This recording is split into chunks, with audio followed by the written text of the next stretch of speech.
All right. Well, we are live, and thank you again, everybody, for getting on early for me. I appreciate that. I'll just do a quick recap, and then we'll just jump right into it because there's quite a bit. Hopefully, we can get through. So, um, last session, you guys literally went through the dungeon portion of underneath the archives. You got through 2 floors, and now you find yourselves on uh, more of like earthened ground rather than like stone slabs. And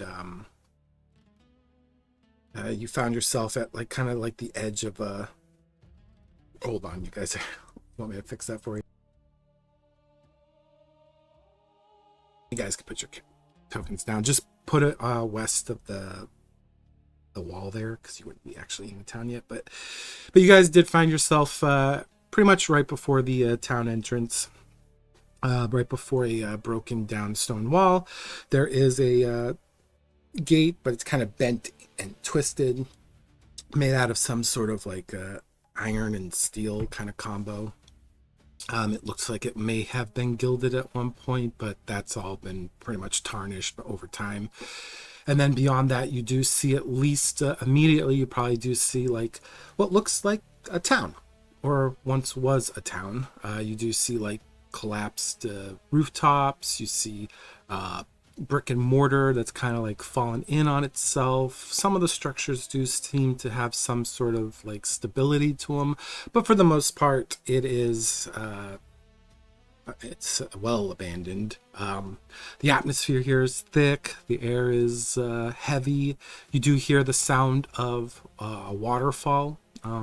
Well beyond probably your sight right now. You do see the silhouettes of what looks to be 2 vessels at a makeshift harbor some distance away. They don't look like they have sails or anything anymore, but yeah, I mean, this is where you guys are now, in this underground, forgotten, I guess more or less a refuge to, for some reason, a town that was constructed literally underground. I'll pretty much let you guys take it from there because a lot of what's going to be discovered tonight is probably in this initial interactions. Well, we should start off by saying Geller just did a whole run through, so he already knows everything and he's already encountered all the mobs and all that. Yeah, speed run. Indeed. I'll make my way to the first grouping of house dead north.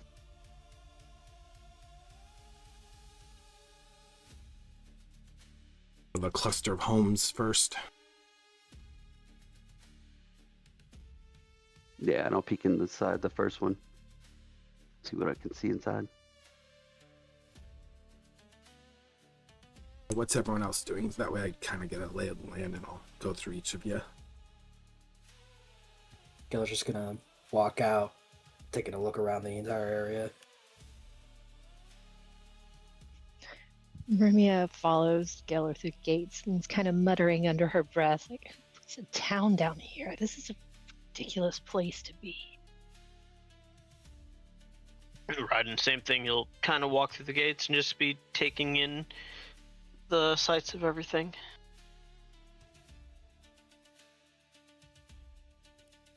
Harvey is going to sort of follow, but she's going to stay more south, just examining like the edges.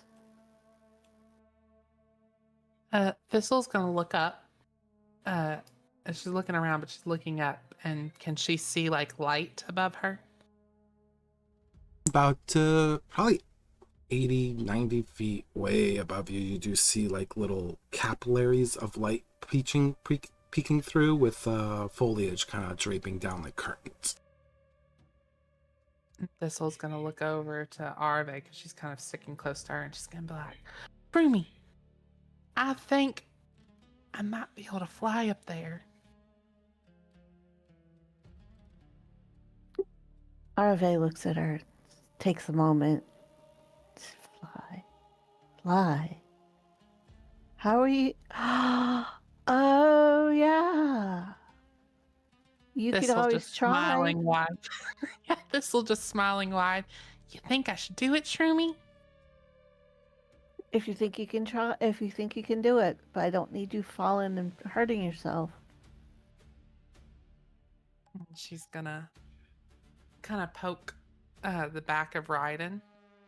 It's like, hey, buddy. Ryan will turn and face her. And she kind of gestures up. She's like, I think I could become a bird of some sort and fly up there. I'm not sure if that would help though. So I don't know. I'm thinking about it. You think I should do it? He stops and pauses for a second and then says, it might be worth it even for you to try and scout ahead and see. You'll cover more ground than just us on foot. She's like, mighty right you are. And she nods, and she'd go and she'd try to transform into a bird. A role associated with that skill, or No, give me 1 second. It just cost me 3 hope, which I have, so do that really quick. And she turns into a blue-footed booby.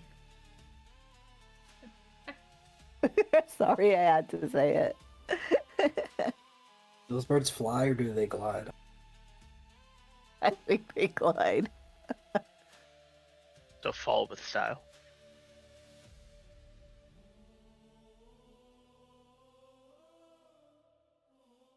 Thistle's looking into that. I will describe what most of you guys are seeing then at the base of this, at least the start of the hovels of houses here. You guys look at these makeshift homes, and you do see like they're low stone huts. They're kind of clustered, some of them along the cavern wall, some of them kind of out there in the open. Some of them have roofs that are partially collapsed inward. It does look like many were reinforced with some sort of scavenged timber a long time ago. But obviously it's now rotted. They got like a spongy remnants on it of like moss and stuff. The doorways on some of them are sagged at unnatural angles. The interior spaces are probably cramped and uneven at this point. Carved hastily from, and some of them are even carved from like stone that inhabited this place. So some of them aren't even like wood. Some of them almost look like hobbit homes, except instead of like grass and dirt and reinforced with like wood and stuff, they're like just mounds of carved stone. You do see a lot of the flooring looks like it's now, covered with moss. Mineral deposits kind of coat old hearths where like fireplaces and stuff were. You do see personal markings like scratches, tally lines, symbols of family or faiths kind of remain etched on the walls. Definitely softened by time, but unmistakably created by some sort of humanoid. For those who are looking through these houses, I will let you go ahead and you can go ahead and choose one or the other. If you're going to do more of a close examination of a single home, you can do an analyze roll for me, which is a knowledge, or you can do an instinct, like perception roll for me if you're just kind of doing a broad like sweep of the area.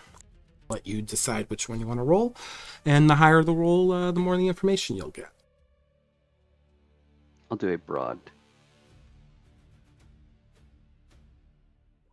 Re-rolling my hope die.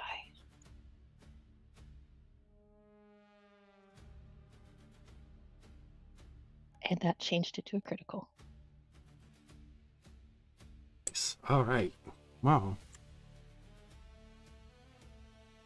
I will say Vaeryndel and Gellard, with a 10 and 11, you guys definitely would see like broken tools with some of the houses. You see like cooking stones. You even see like rotted bedding, kind of just settled there. You also do see like, and you two see this as well, Brumia. I'm just kind of giving like the base information right now, what they would know. They also see children's carvings and crude toys that kind of been fossilized by like sediment, so they almost have like a rock-like texture to them. And then what Bremia sees, she does see like faded personal charms and memory tokens that seem to be dedicated to some sort of religious figure. They do have a shape and a form, very much like that face that you saw back in the tunnels in the higher levels in that one room. You do see that face on some. It's like a brooch that's been carved out of like marble to create that face like structure. But other than that, these houses don't really offer much. Just kind of a glimpse of what life was probably like here. Very simple, very rudimentary, but also filled with a lot of spirit and faith. And Thistle, you're going to be taking flight. Yep. So Thistle is transforming into a raven, but she's got like I guess you could say she's a black raven, but she's got like this very, I'm gonna say like almost like a red mohawk on the top of her head, kind of just signaling her little bit of Thistle, and she transforms, and then she would soar upward toward the top. Okay, so while they're kind of examining the village, which I'll get to you guys here in a second, just kind of this all happening in like couple seconds here. While you guys are walking through the village, kind of examining the houses, Thistle in the background turned into this raven with the little mohawk and flying up towards one of these holes within the this huge cavern. And when she does, Thistle, what you quickly identify is that you're no longer even in the city. You actually do see foothills and leading into somewhat of like a little bit of a mountain range. It's kind of a little mountainous, but not like major mountains. It's mostly foothills with some sort of like tinier mountains that most people would probably consider just giant hills. And then you see a forest far to the north. You're kind of in an area that doesn't really get a lot of traffic, as you can tell. And the sky is blue and bright. Okay. Would she have any idea of where they're at in the like that area she's at, where it's at in location to where the city was at?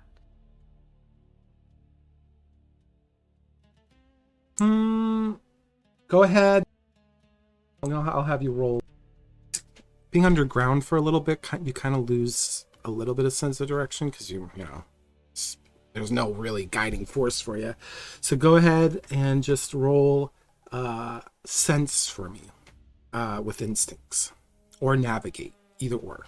More sense, if you have a feeling, because you're trying to get your bearings.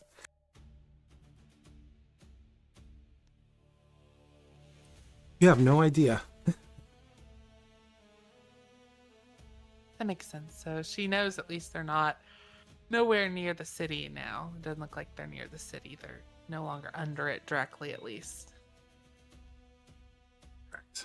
I think we're like east of the city, if I had to guess. Yeah, out of character, I know exactly where we're at. In character, not so much. Though it wasn't clear the orientation of the tunnel when we entered, so...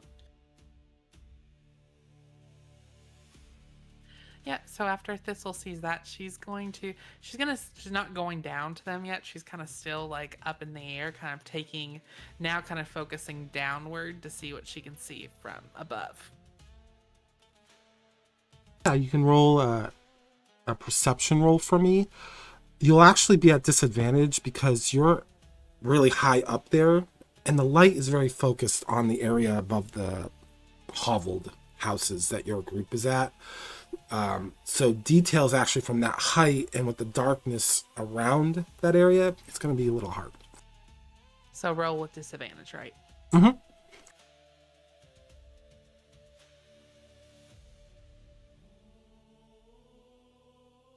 You might just be happy to be out of a cave, and maybe a little distracted at the moment. But you do see your party members going through the houses right now. Yeah, this is her first time flying, so she's really just enjoying it. You could almost, I think, Arve will notice probably because she knows Thistle so much, just kind of like if she looks at Thistle's kind of doing like loop-de-loops in the air. Arve cringes for a moment because from her perception, it looks like that this is going to hit something. She's probably quite a distance away from it, but watching her do the loop-de-loops, she's just like waiting for something to happen. I shoot her down. Go for it. Roll. Attack. I'm just... Oh my god. Take the shot. She's doing those little like bird flippy things. What are you guys going to be doing in the village? Romeo, seeing the charms and the memory tokens, point them out to Geller, but she's afraid to touch them because she remembers that upstairs there was some weirdness, not greatness, when they tried to touch things that were associated with this strange god. So she points at them and with a very concerned look on her face.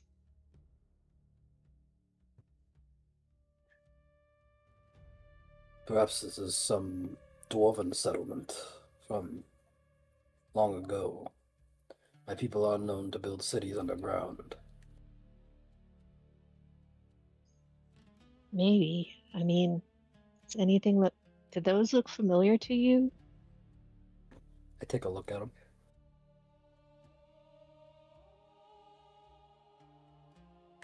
Can I make an analyze roll? 100%. What are you specifically looking at? One of the memory tokens.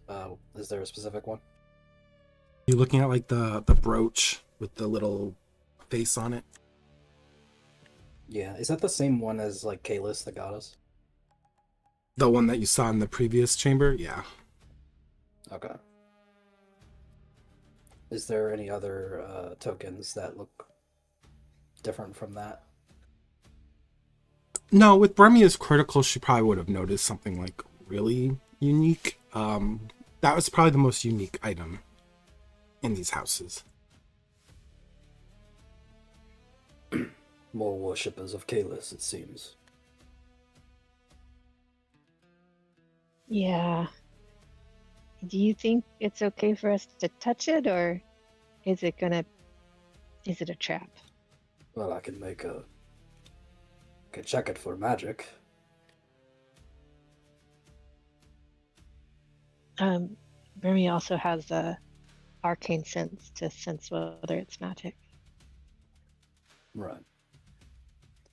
Why don't you have a look, Bremia? Oh yeah, okay. And so she'll pay attention to that arcane sense that is innate to her, but she forgets about. There's no magical properties to it. It looks like it's literally just a keepsake that someone might have worn around their neck, or maybe on a finger. Maybe it was part of a ring, because there's no like necklace part of it. At least from where you're looking, you don't know if there's like anything on the bottom of the brooch that would indicate that maybe it's not a brooch, but more of a ring attachment. It's very hard to tell without lifting it, but it does look like a brooch, at least from where you're standing. It doesn't seem magical. I don't sense anything about it. Remy goes to pick it up. It's very pretty. The stone is still smooth, even though it's carved. Probably a little smoother than it intended to be, because time weathers all. And when you do lift it, you do feel like there's a little bit of a notch on the bottom where the metalwork is, and it was probably either part of a ring or maybe part of some sort of other like type of jewelry that someone would have wore, or some sort of adornment. She hands it to Geller so he can look at it. Does the use of marble in these constructions mean anything to me? I'm not gonna have you roll. Are you looking for like if it has anything to do with like dwarven culture? Yeah, if there's perhaps some sort of superstition connected to it. No. At least modern wise. If you want to make a roll to see if you can find historical context, you can certainly do a maybe a comprehend or a recall. Maybe recall's a little bit better on that one. All right.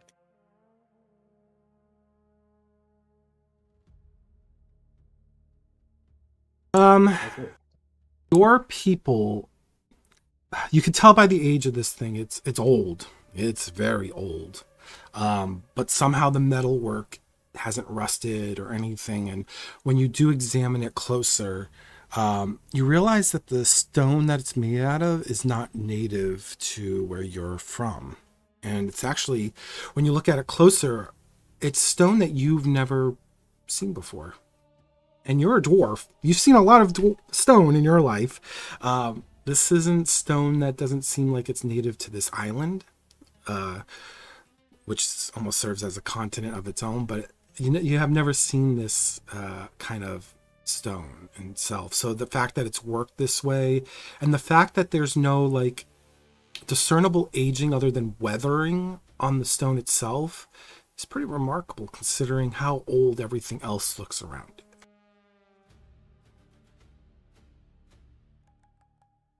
The stonework's degradation seems to be rather well preserved, but it's likely these people weren't from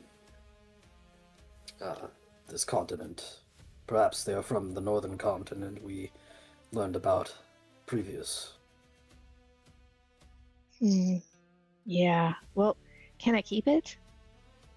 Of course. Hands it to her. She picks it up. She looks at the little notch. She puts it in her pocket for now, but she has thoughts of making it into like a necklace or something. Aw. And then what's Vaeryndel and Arve and Raiden doing? Well, Raiden would have looked up as Thistle turned into a bird and kind of watched her start doing her swooping loop-de-loops and stuff. And then he would have just kind of started wandering just to the other side of this one group of housing here. Not necessarily looking at the house, but still just trying to catch his bearings on everything, trying to see if he can figure out where they are.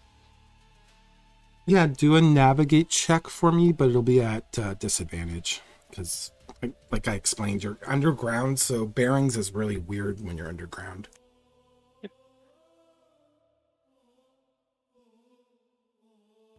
I think I get some bonuses for my ancestry. Yeah, don't forget, because I don't know all the little nooks and crannies of the character sheets quite yet on this system, so just remind me and I'll be glad to incorporate those for you. Raiden, with that roll, just like Thistle, it's jarring to not know where you are, and that's exactly probably how you feel in this moment. It's like, you don't know where you are globally or geographically. You're underground. It's hard to tell what's north and south and east and west at this point. Yep, understood. That's fine.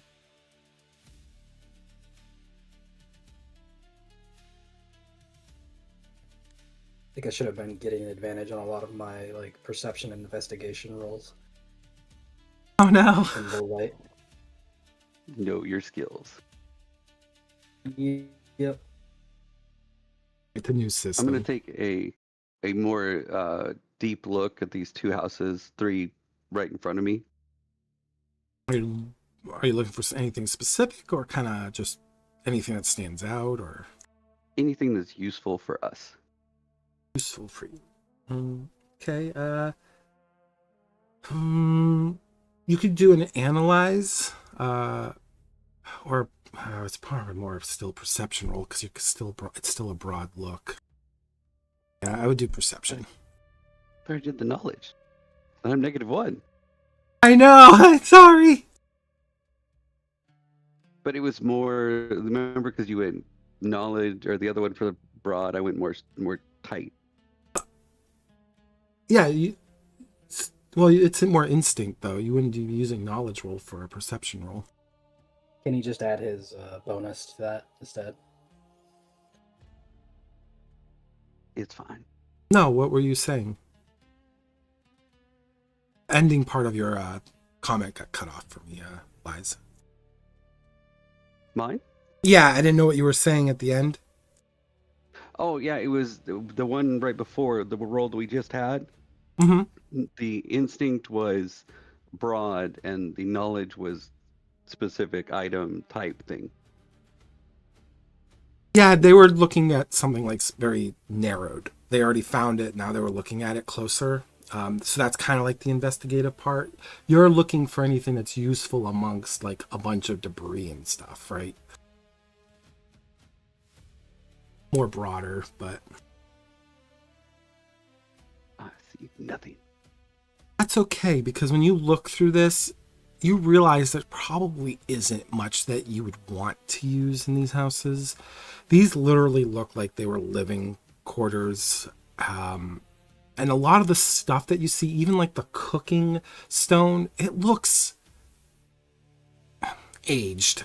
It's not like what you would consider a modern cooking stone in like where you're from. This looks like it's useless to you. There's a lot of like useless items that have probably advanced with time amongst the debris of all these houses and stuff. And yeah, you can discern that there's nothing really useful for you guys in these little houses. All right, then I'll post up right here and just wait for everybody to mosey in. Arvy's going to be looking around for fungus of any sort. All right. Yeah, it's another perception roll for me. Broad look onto the environment, or you can do yeah, no, just that. That's fine.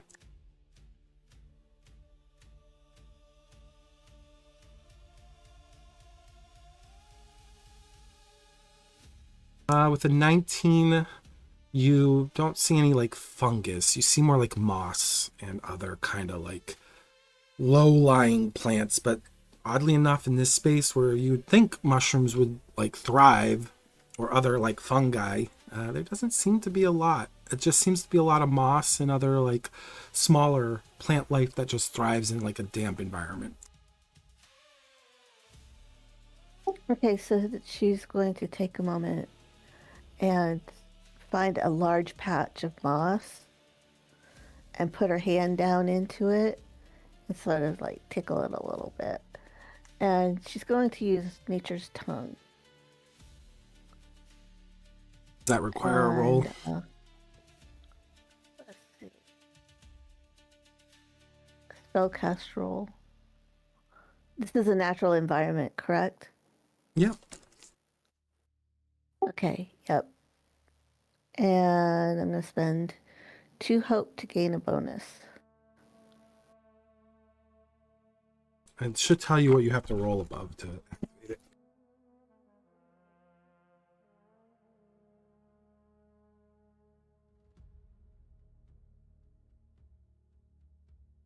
You have to make an instinct roll, and it has to be at least a 12. Right, okay. And then I can do the other later, or no. Never mind. Okay. What are you trying to do? You mean the other later? Sorry, I'm trying to figure out what you're doing there. I'm trying to figure it out too. I think I got it. Just get a +2 on your roll when you're making that attempt. Use the hope. You open up your character sheet because I was like, I don't know what you're going with that.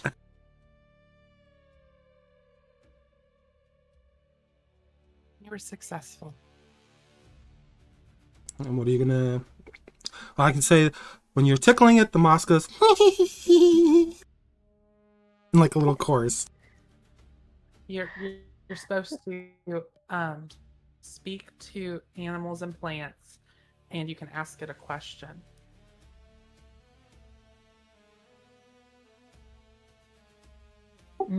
She's going to ask how long they've been here. The moss responds, "Don't know. We grow. We die. We regrow."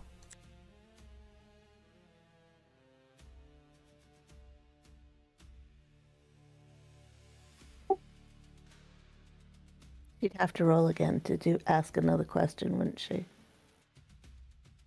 I don't know.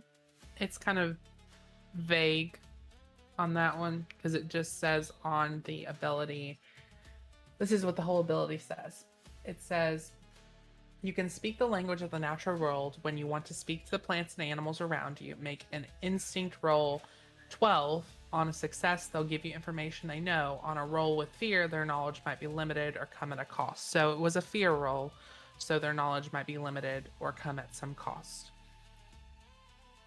Right. Okay. You could probably still have a conversation with it. Yeah, it sounds like it's like speak like with animals or plants. D&D. Okay. So she'll ask how if it knows how long since people have been here. Again, it responds because of your roll 2. It's like, I don't know. You're the first people we see.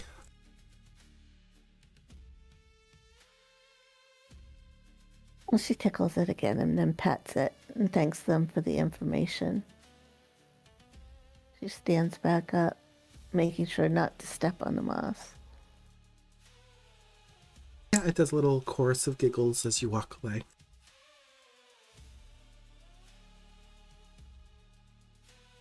She's going to walk along the edge towards that rocky outcrop thing.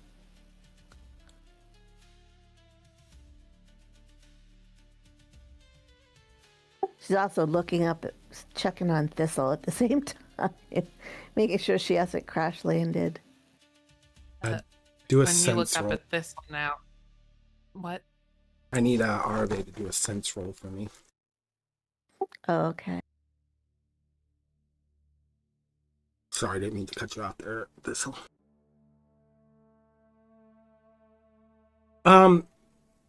You get this very ominous feeling that you probably should probably get back with the group. It's like a gut feeling like this doesn't feel good being by myself. Okay, so she's going to move over towards Ryden, while still keeping an eye on Thistle. And then, sorry, Thistle, what were we gonna say? Thistle's gonna she's gonna come down a little bit. She's gonna perch herself on I forget the top of that one of those ships. Mast? Show me which ship you want to perch on. Yes. You just move your The mast. token. Ship 5 or 6? Okay, 6. Okay. Yeah. Okay. Hervé is going to take a moment now, and she's sort of going to move in a little closer to Ryden than she normally would. And she's going to explain to him that she got a really ominous feeling over by the rocks.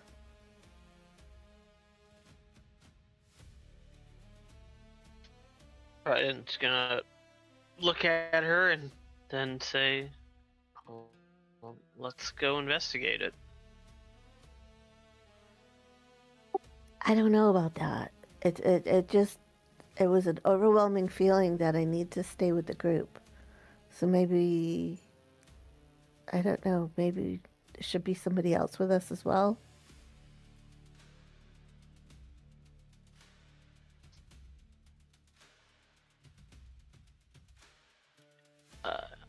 He nods and then kind of works back towards kind of the middle-ish of the group of housings to see if we can get everybody to regroup, and he'll kind of look around to see if he can spot them before necessarily calling out to them.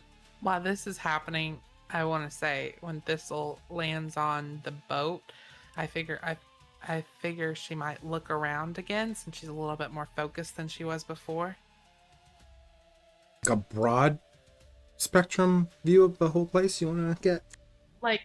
Like between her and where she sees her friends, like if she sees anything there. Go ahead and just do another perception for me. It's just going to be used a Like lot. Assassin's Creed, like up on the top, you know? Just don't dive like an assassin would.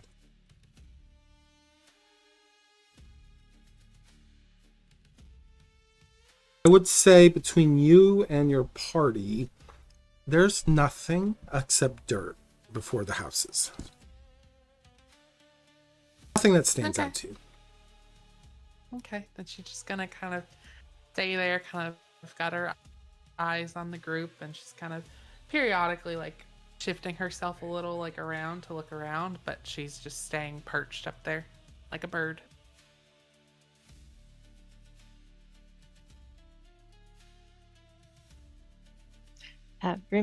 Brimia's not paying attention to anyone else that's farther away from her, and she's looking in the other houses, and she sees this big building up to the northwest, and she starts heading over there. Definitely Go looks. off on your own now, Brimia. You don't know what might be down here. Well, I'm right here. You're not that far. Biden, you definitely would see at least Geller, and he's looking opposite direction of you and the others. You don't see Bremia, but you do see Vaeryndel not too far from you as well. He's kind of off to your right. Okay. And then he'll move over closer to Vaeryndel to try and get his attention. He's looking at the ground, kind of, and stares up. And he'll just be like, hey, the little one says they sense some uneasiness over near these rocks. Should we go check it out? Will do. I'll start making my way there. Geller's going to make a gruff sound as he starts following Brimia. There might be something in this building. Like, it's much bigger. Maybe there's more stuff here.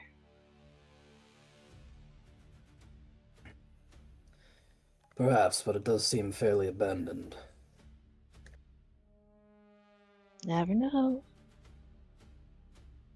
It might even have been looted in the past many times. I mean, Mom, I think I can see in the windows. Yeah, I'll start with you guys there. That structure, and then I'll go back down to the other group. You guys, well, Bremia, when you're looking through the window, you do see that there's vaulted ceilings. There is a partial collapse of the roof to the interior. It does reveal jagged stone ribs where carved arches once stood. So think of not literal ribs, but it's like they're arches, but they look more like ribs because of the way they've collapsed. You do see on the sections of the wall where there seems to be paint or some sort of carvings, you do see murals still cling to those walls. You do see scenes of people placing their hands upon glowing sigils, faces blurred, obviously indistinct because of time, as if they were trying to preserve a memory, but that memory's kind of eroded with that passage of time. There's stone pews that lie toppled and fractured. They're half buried beneath fallen masonry. At the far end, so towards the northern part of it, you do see a shattered altar, which still remains. So it's still partially standing. Its surface, there does seem to be like on the the flat side that's at least facing you of that altar, you do see like spiraling runes, and they do seem to represent something, but it's very hard to tell where you are. And you do see a statue of another figure behind that altar that does not match the faceless, like the face, the undistinguished face that you hold now within that little like trinket that you picked up. It looks like a slightly different form. It does have its hands outstretched towards like before it. They're empty, but moss and pale like vegetation do grow along the statue's base, kind of feeding into the centuries of moisture that probably built up. But that's what you see, at least from the window. There is an entrance that still seems accessible into the building.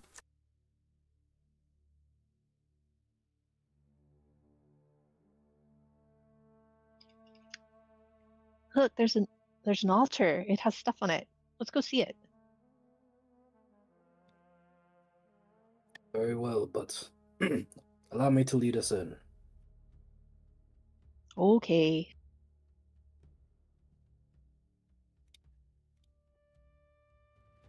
I'm going to cast Reveal.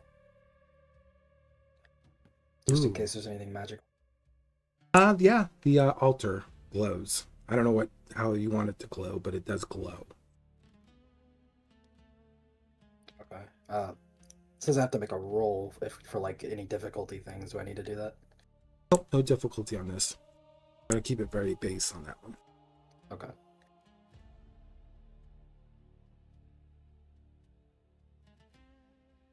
The altar seems magical. Oh, neat. Well, let's go. Let's go see what's written on it.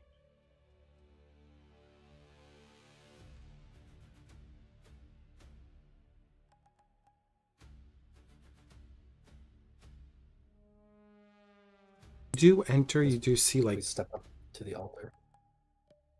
when you guys stepped in initially too, you probably saw like kids' toys, you probably saw like patrons, like you probably saw other trinkets like the one that Bremia had. Not magical, they didn't stand out when you did your scan.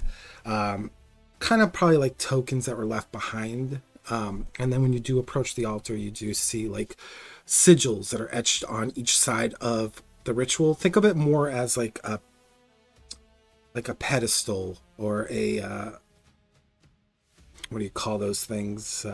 Like a dais?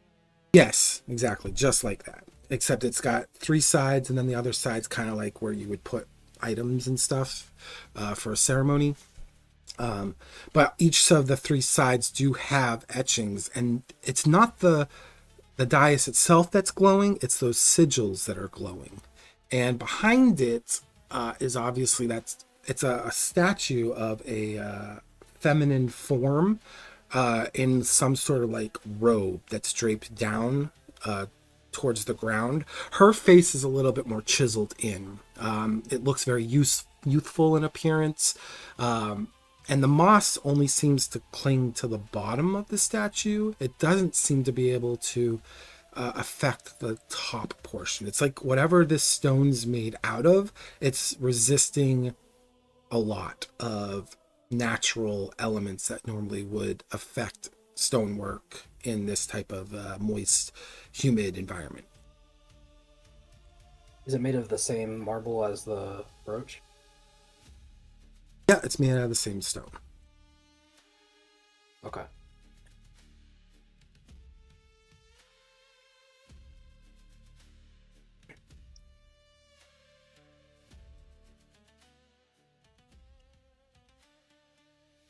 It seems your brooch is made of the same materials.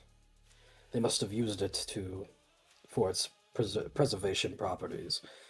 But let me have a look at these runes. Hermia nods and kind of puts her hand in her pocket and feels the brooch again, and then follows Geller towards the dais to look at the runes. You guys are going to examine them, right? Yeah. Go ahead and do an analyze, since you're looking specifically at just the runes. Can I use my assistant to give him advantage in analyzing, or to Yeah. give him +2 to the roll? I'm not sure which one. I think I already get it with the low light living. When you're in an area with low light or heavy shadow, you have advantage on rolls to hide, investigate, or perceive details within that area.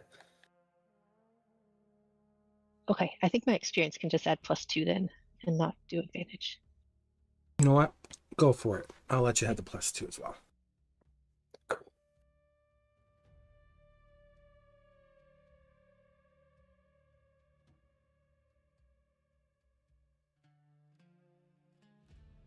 Between you and Fear. between both of you examining these etchings on this dais, you guys realize you don't know this language. It's either archaic or very well done. It's like between like, wow, this looks primitive, but yet it's also very elegant. It's kind of like complexing, I guess, for someone who's of a scholarly background. And when you do closely look at it, though, you notice that there's grooves. And when you look at those grooves, you realize that people were constantly like touching these like sigils on this dais. It looks like people intentionally did this, maybe through ritual or whatever, but they constantly were doing this, and over time it created somewhat of an indent along some of the stonework. Seeing the grooves, Vermio would reach out and start to trace the closest one. Okay. Great. So what I'll have you do here for me, do a control check for me, finesse roll.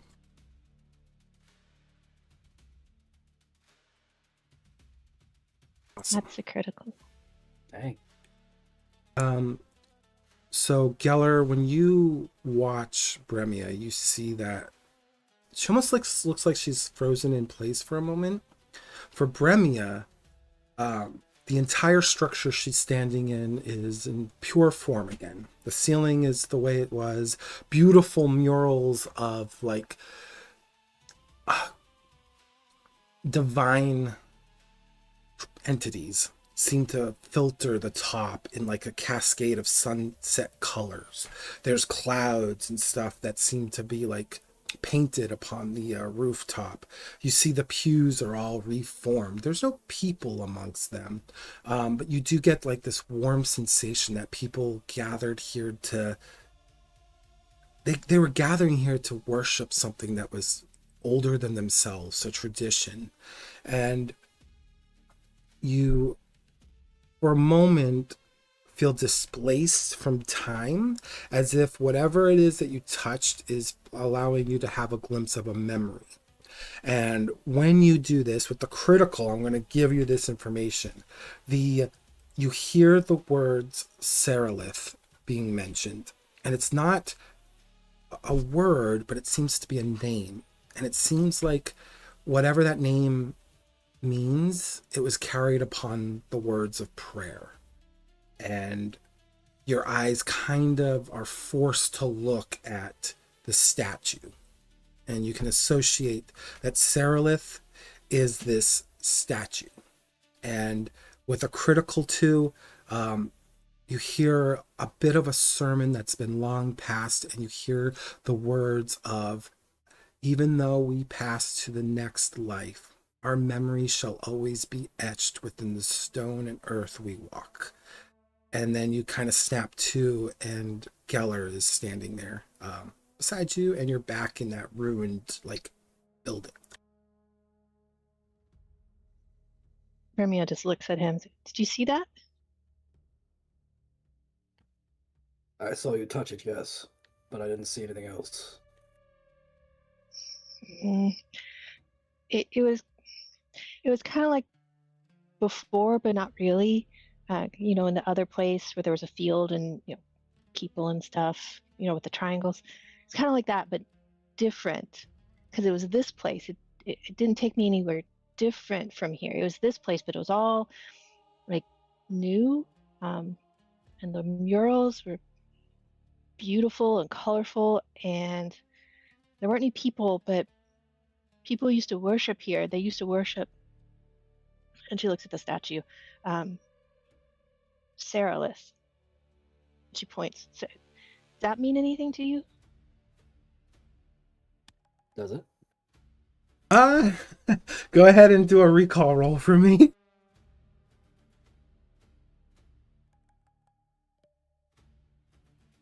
Yeah, I guess it does. So, don't That's forget, crazy. yeah, don't forget your hope with those rolls, guys. By the way, that's Oh, thank you. For what? And stress if you have any. well.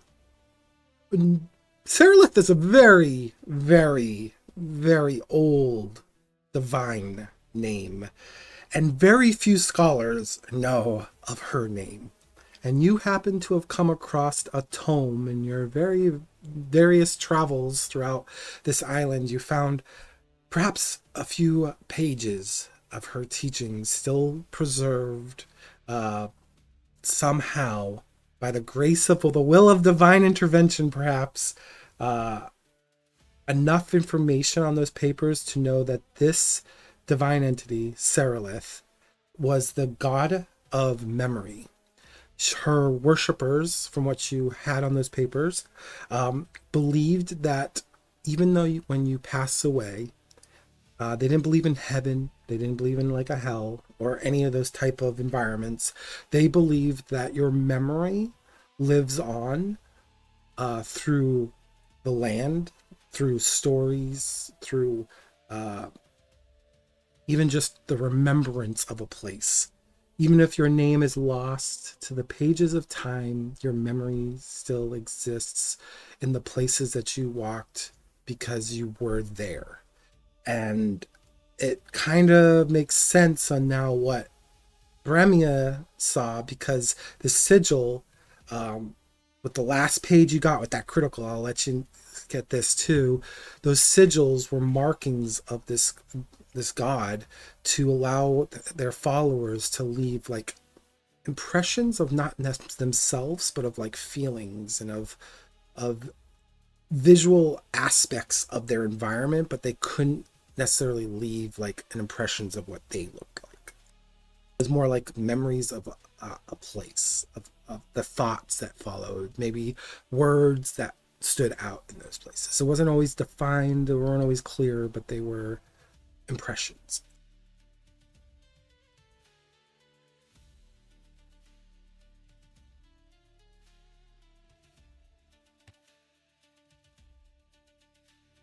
Well, it would seem I actually know who this goddess is.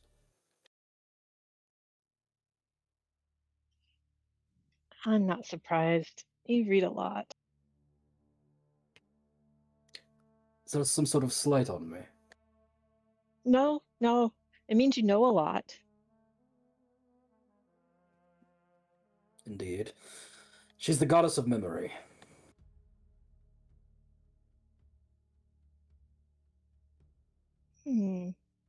Remia Her repeats. Our memory will be etched in stone and earth we walk. Her people believed that they didn't believe in an afterlife.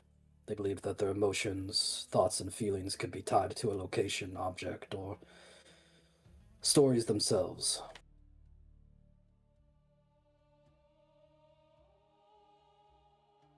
Like to these sigils here?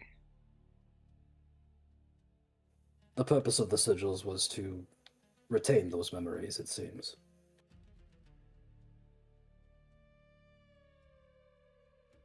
That's so neat. We should be able to do that too. It's because the memory is so real.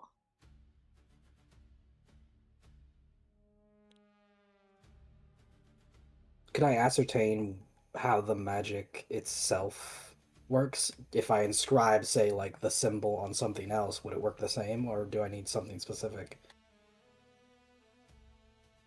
You want to like ascertain how it's actually functioning.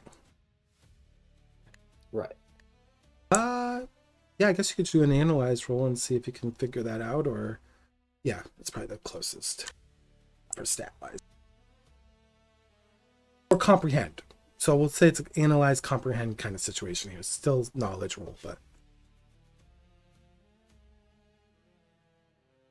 trying to comprehend it while you're investigating it. So with the 24 with fear, I would say that you understand that there are magical properties out there in the current present day that allow people to transcribe memory and thought and even depositions, like their feelings into things, in like objects or places specifically. You actually know that the magic probably is a little bit more advanced than what you're witnessing now, because you recall that there's even ways to like leave almost like a living will and testament of your own death in the form of other objects. Like, you know, there's ways to manipulate it. This just seems to be a little bit more rudimentary from what Bremy is describing. It seems a little bit maybe like the starts of the magic that exists now. Okay. Would I need specialized knowledge to replicate the simpler form of it, or like I said, would I just need to be able to inscribe it on something, or perhaps it's tied to the material itself?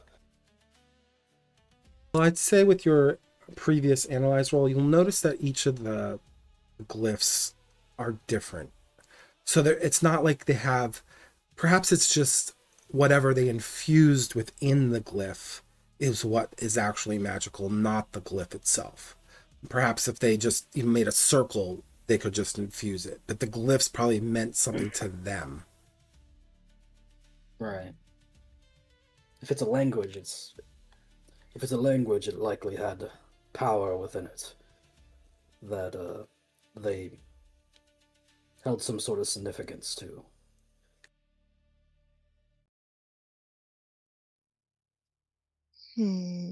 Okay. The Well, words themselves it's neat. aren't magical, but they would inscribe their magic into the words. Okay. And we can read it even though we can't read the language. We can read the memory from it. It's quite sophisticated. It's the rudimentary form of some magics we know today.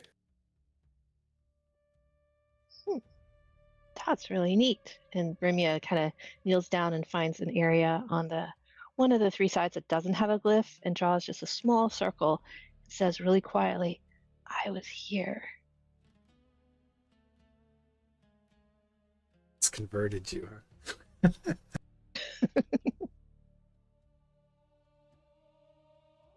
And now that you're behind the altar, you do see that there is a box tucked underneath the dais there, the altar part of it. You do see that there's a sizable box that's been like kind of poised there.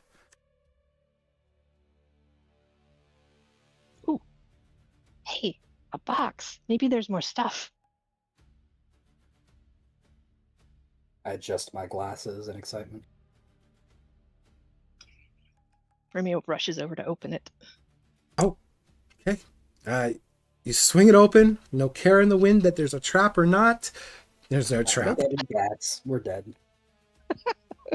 There's no trap. So when you do open it up, you do see actually armor inside. It looks like a chest piece, and it's made out. It's got like mostly leather, but there's like metal like plates on it, and it's well preserved. Well, that's neat. There's plate on. No, it's still leather armor. It's just got like plated like metal on it. Just think of it as like there's like plates of metal, but the plates of metal are very like elegant because there's like etchings and filigree etched onto them. Should bring this to the others. Yeah, wonder who this will fit. when you pick it up, for a brief moment, it kind of vibrates in your hand, and it looks like it phases a bit, and then it settles once you've held it long enough.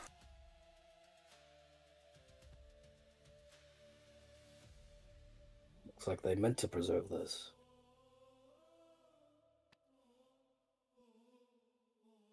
When it phased, did it change? Nope, it just looked blurry for a moment. Well, that was strange. And with your sorcerer trait there, you notice that the altar that Geller had noticed was, well, you noticed, I think it was, you noticed that it had magic properties. You notice it no longer, it still does, but this glows brighter than the altar itself did.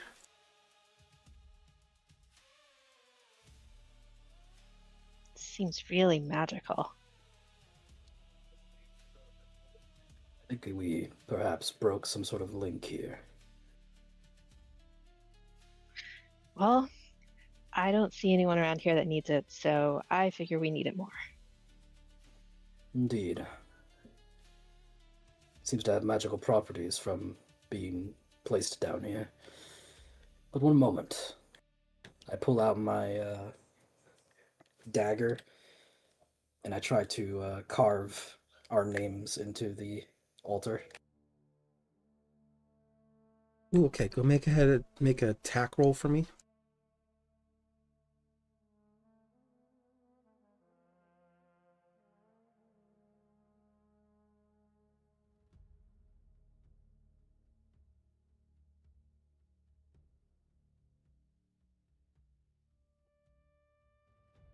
Sorry, I had to equip it. Oh, you're fine.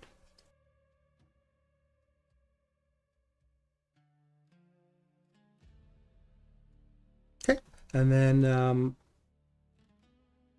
when you go to carve your name on the altar, you do manage to do so, but as you were doing it, your dagger, when it touches the altar, has that same phase type effect, but it's not coming from your dagger, it's coming from the altar itself as you're carving into it. And then it kind of settles after a moment.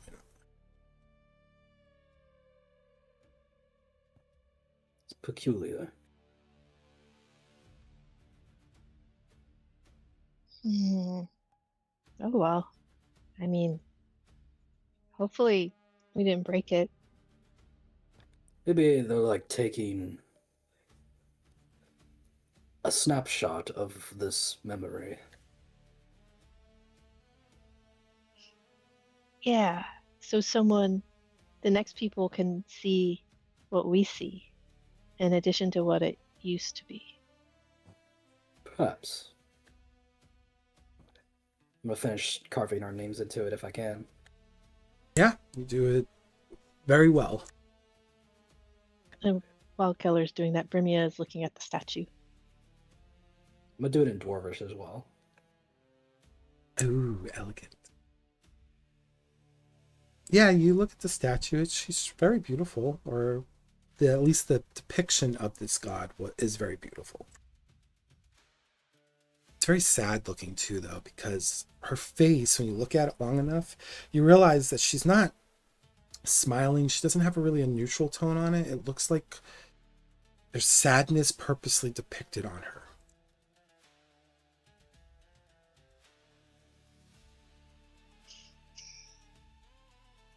I wonder why they worship this god that's so sad.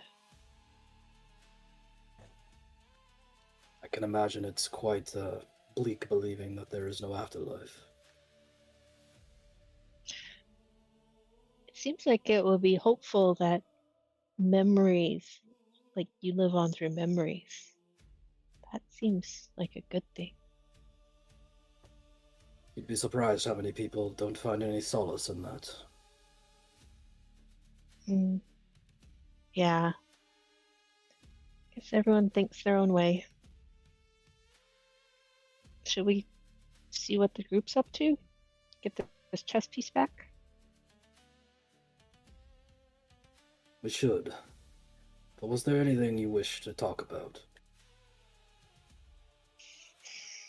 Big sigh from Brimia. Yes, but not yet. Maybe once we're out of here. I give her a nod as I close my eyes in acknowledgement. Then let us go. Yep, let's go. And so before you guys move your piece, we're gonna go back to the other group to the south. And who's taking point in the group with Raiden, Arve, and Vaeryndel? I will. I'm gonna ask Arve to lead us to where she initially felt the uneasy feelings, and then we can kind of take it from there. Okay, she'll move to the corner that she was by. And so I was over here when I felt it. And yeah. You feel it She moves again. quickly back towards, and she moves back towards the guys again because she does not like that feeling. So Raiden will then kind of go to where she was at to see what happens. Go ahead and roll a sense for me.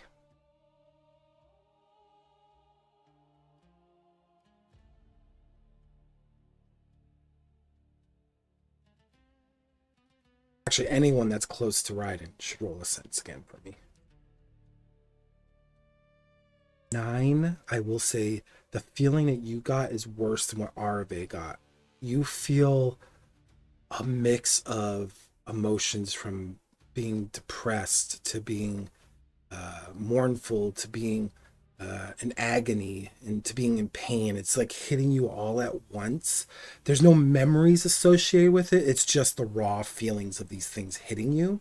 Whereas like Vaeryndel and Arve, they get the sense of something, but it doesn't affect them in the way it's affecting you currently, Raiden.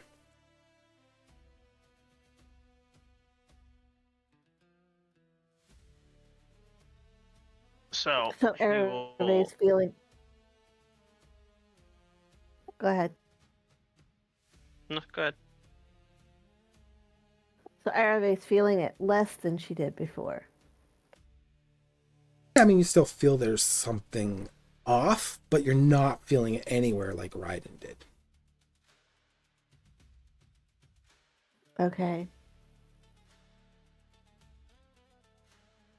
She's going to shiver a little bit and just get closer to the guys. Raiden's gonna kind of try and withstand the feeling and kind of, I guess, reach out to touch the rocks. You don't get the sense it's coming from the rocks. Like with your low roll, believe it or not, it's actually pulling you towards the source of it. It's actually in between the rock wall and the large boulder. There's like, it seems to be coming from the ground itself. Something's underneath it asking you, begging you, come towards it with this like, also this dreadful mire to it too.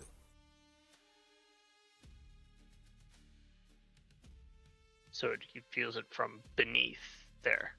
Yep, between the wall and the boulder. Yep. Kind of looks over at the other two and just says something is very wrong with this place.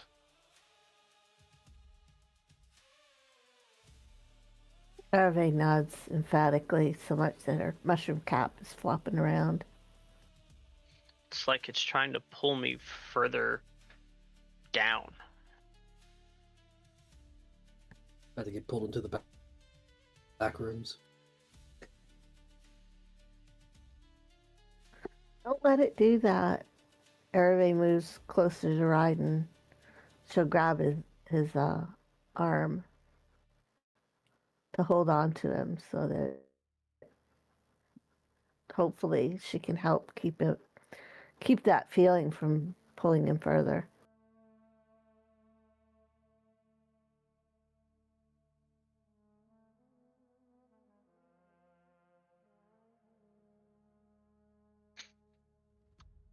I think he does want to investigate further, but isn't sure how to. I'll say the longer you stay there, specifically you riding because of your low roll, it's like you hear the thoughts in your head, but it's not formed by words. It's more like an impression upon you to dig. Like you just feel like you need to dig. Borrow out these dreadful feelings that you have. You just get, it's like an overwhelming sense that your body's telling you to dig. It's kind of like how your body tells you sometimes you need nutrients. It's like that kind of vibe right now. It's like you have to dig. You just feel like you have to dig. So then, with that feeling, he kind of kicks at the dirt ground to try and and it kind of moves a little bit aside then. Right. You kick away some of the dirt and you see the edge of a corner of what looks to be a box shaped thing, or maybe a triangular shaped thing, or maybe even a rectangular shaped thing underneath the dirt, but you do see the corner of it.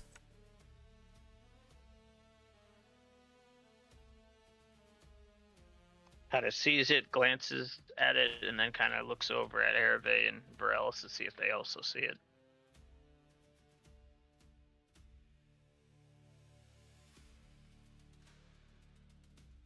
I saw nothing. Hervé's right next to you, so I'm assuming she probably sees it. Yeah, you see it. If you want to see it, it's there.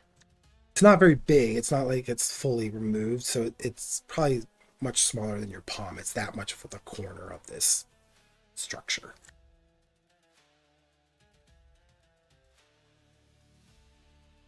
She sees it, but she's still got a hold of Ryden's arm. It doesn't feel good. It doesn't feel right. Maybe we should just leave it.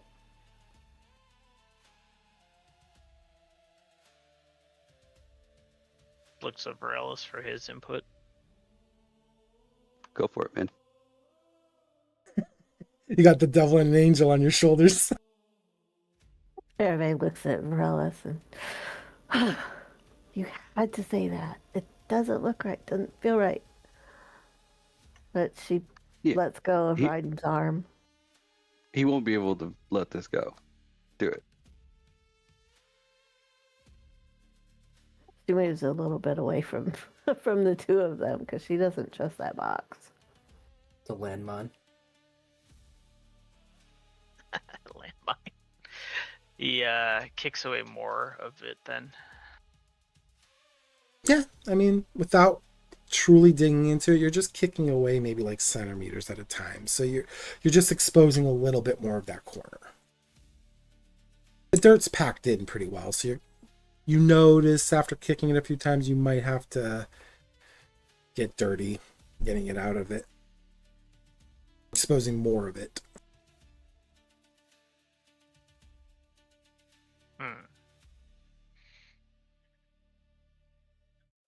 He kind of kneels down and starts digging with his hands a bit. Do you want to dig it all the way out, or do you want to dig it halfway out? You tell me how far you're digging. You're gonna dig it all the way out. Okay. Both Arve and Vaeryndel watch you kind of get on your knees as you're like using your hands to dig around this structure. For Thistle, she actually lost sight of you when you did this. Even from her vantage point, that boulder's massive. She's definitely lost sight of you, and she actually lost sight of Bremia and Geller too. But as you're digging, you pull. It's a box, but this box is very unique in that it at the corners, on some of the sides rather, there's like sharp, like metal spikes on at least 3 of the flat sides. And then on the other 3 flat sides of this cube, you see faces one is of a one with a mouth opened. Their eye sockets are going to just kind of shaped to where the eye sockets are. There's no like actual eyes. It's just kind of flat there. And there's like where the nose probably would be. It's also flat. It's just, you see the mouth. And then the other one, you see a frown face. And the other one, it's just blank. You just see like the divots of where the eyes would be. And that's it. And when you uncovered this, you feel those feelings even more. Like but it's still like it's telling you through these emotions, pick me up, lift me, pick me up. And how big is it? You probably would have to hold it with two hands. Uppies. Kind of goddamn Horcrux. He kind of looks over at Vaeryndel to see if he wants to give him a hand to kind of pull it out. Share the burden. Yeah. How big is it?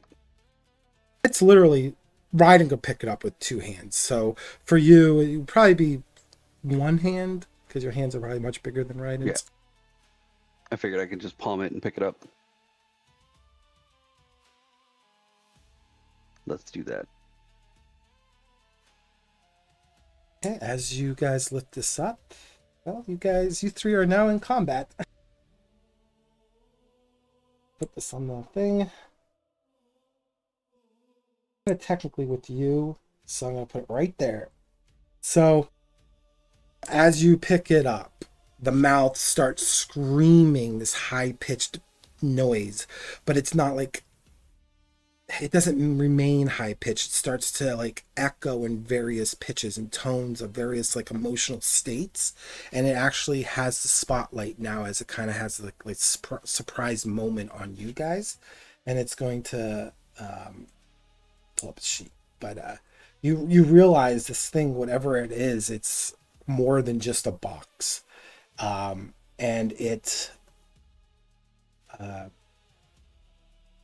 just literally going to allow like electrical discharge of purple and blue energy to course across its body as it attempts to shock you as you're holding it, pretty much, for Ellis.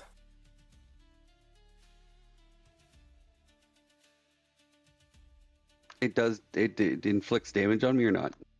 Let's find out. Nope. You might be able to react in time. So it rolled a 7. I don't think that's going to hit your... My evasion is 9. Yeah, so you're good. You can react from that moment.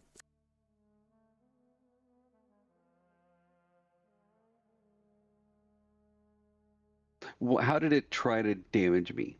Did it try to bite me? Was it like a shock?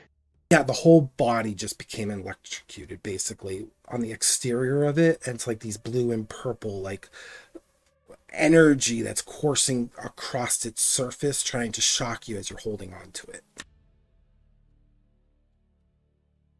All right, I'll try to grab both hands and crush it.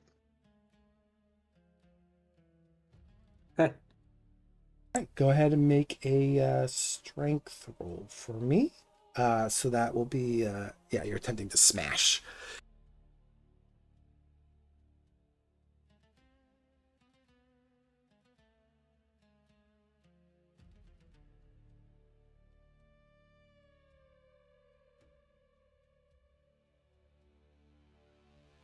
As you're attempting to, thank God you have hope, so that spotlight's still on your guys' turn, but as you're attempting to bring your hands into it, like to crush it, you realize that this is made out of a lot tougher material than you had thought. It might weigh little, but whatever it's made out of is strong, and you're unable to crush it. Okay, then I'll just set it down where it was. Before Vaeryndel does anything else, when we hear the screams, I think Romeo's going to start running out of the building. It goes to the cavern. Oh yeah, it echoes. They're loud. Yeah, unable to crush it, I throw it at my feet. The moment you let go of it, it begins to hover in place and spin.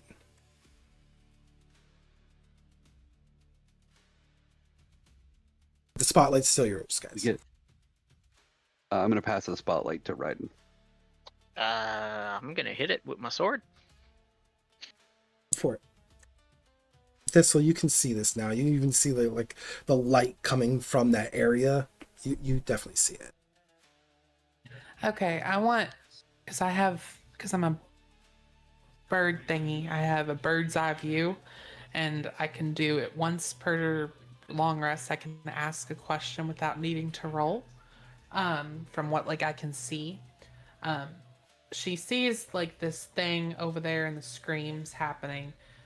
Just since she's been over on the ship, has she noticed anything moving or seemingly alive around the ship?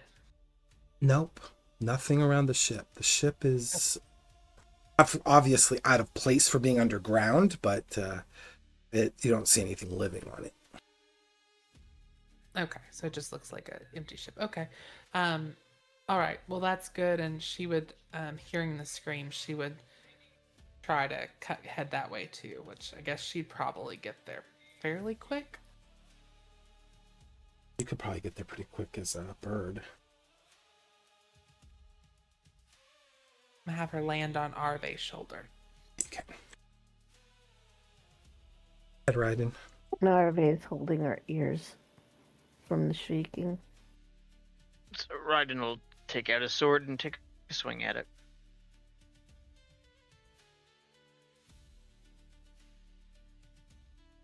Woo! You hit it. That's a good hit.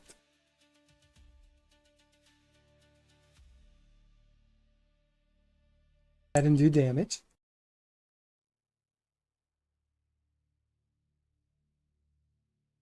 $7K. Perfect. All right. So when you bring your sword down upon it, you hit it, and you're surprised that it doesn't just cut right through it. You feel a little bit of the impact on this box, and you realize it's not made out of wood or anything. It must be made out of something substantial, like metal or a mix of stone, perhaps. But when you hit it, you do a little bit of damage to it. That spark of light comes from it. And it's still your guys' turn as this thing's spinning and trying to get more momentum. So it's kind of still reacting in the moment. It's still trying to gather itself. Arve's going to back up just a little bit with her arrows. She's pretty sure that she's not going to be able to get a whole lot done, but she's like, we've got to keep it from spinning faster by the looks of it. Can we get it back in the hole? But she's still taking aim with her bow. And she's going to release an arrow at it, hoping to catch one of the faces. All right, go ahead and roll.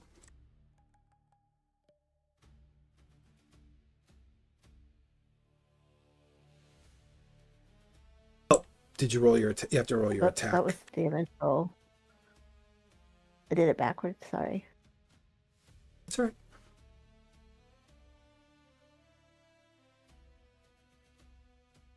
Come on, hit it. You can do it. Oh, yeah, you hit it. And roll damage. And you got hope. Nice. You want to just use my damage roll? That's fair. And I guess I will spend a fear just to kind of turn the narrative here. This thing spinned a lot, and as your arrow hit it, you feel like you've done some damage, probably kind of like what Ryden did. It seems to have some sort of impact upon it, but it's just moving so quickly now that it's hard to really tell how much damage. And I gotta roll a d6 now first.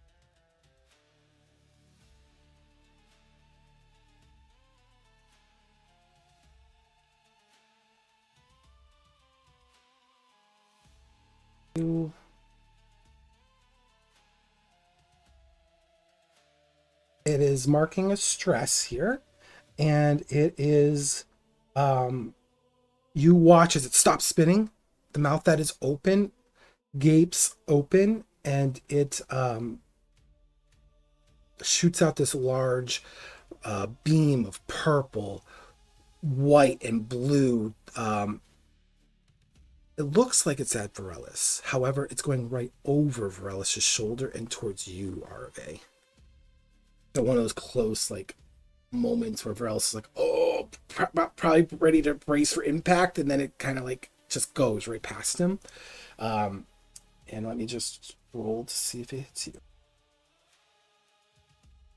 The mark of stress here. 1 second. I'm not sure, but could Thistle try to get in front of it so it hits Thistle instead of Arve since she's on her shoulder? Go ahead and make an agility check for me. If you roll above a 10, I'll let you do that.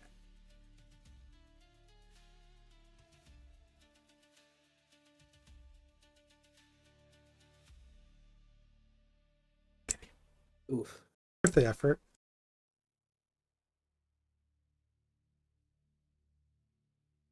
$22 to hit, Oh. Arve. Yeah, that hit. Have to roll. Was it? Okay, I have to roll a 2d10 plus 2.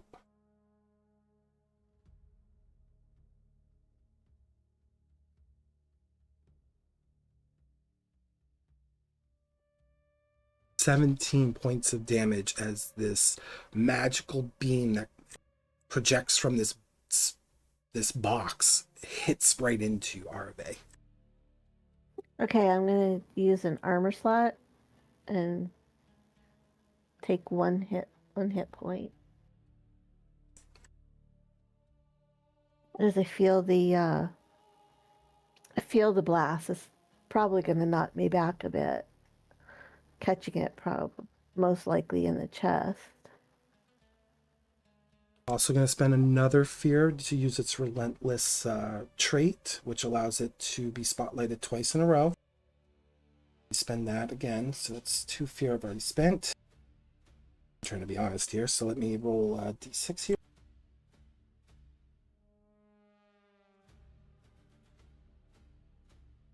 Okay, so as it begins to spin again once more, and all 3 of its mouths open up as it just ejects fire out into like a fanning effect, aiming towards Raiden and Vaeryndel. I was gonna go after Arve again. Yeah, so did I. 6. Hey. Nope. That's gonna miss. Dodge. Now it's your guys' spotlight. I'm gonna book it over there. I will take the spotlight and try to smash it. All right, go for it.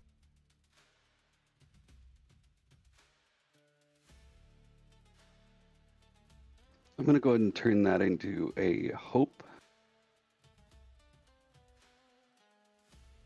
And using my unbound. yeah, how do you use Unbound? Does it have you use stress or It's something? once per session you make an action roll with fear, you can instead change it to hope. Nice. Okay. Go ahead, and you actually do hit. So go ahead and roll damage. It's a nice ability.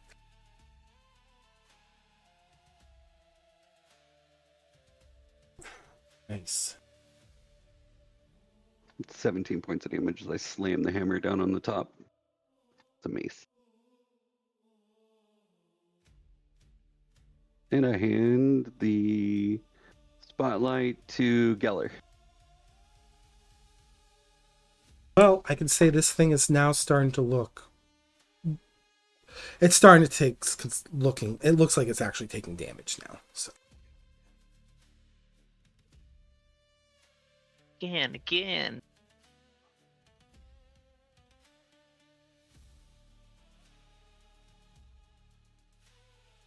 Is the measurement accurate? yes, yep. I have a feeling we're gonna need to dodge a fireball here in a second. I don't think that 6 gonna happen again. I'm gonna dump 3 hope. Okay, that's cool. What are you doing? Oh boy.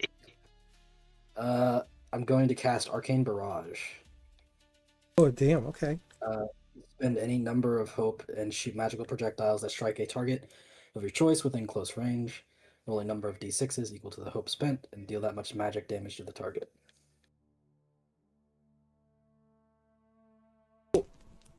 Looks like I don't even need to roll for it. Maybe I'm wrong. Roll attack for it? You roll hope lots of the times. That's you're spending that hope that kind of guarantees the attack sometimes. Yeah. Go ahead and roll damage. I think that's more like magic missiles almost. That's how I see it.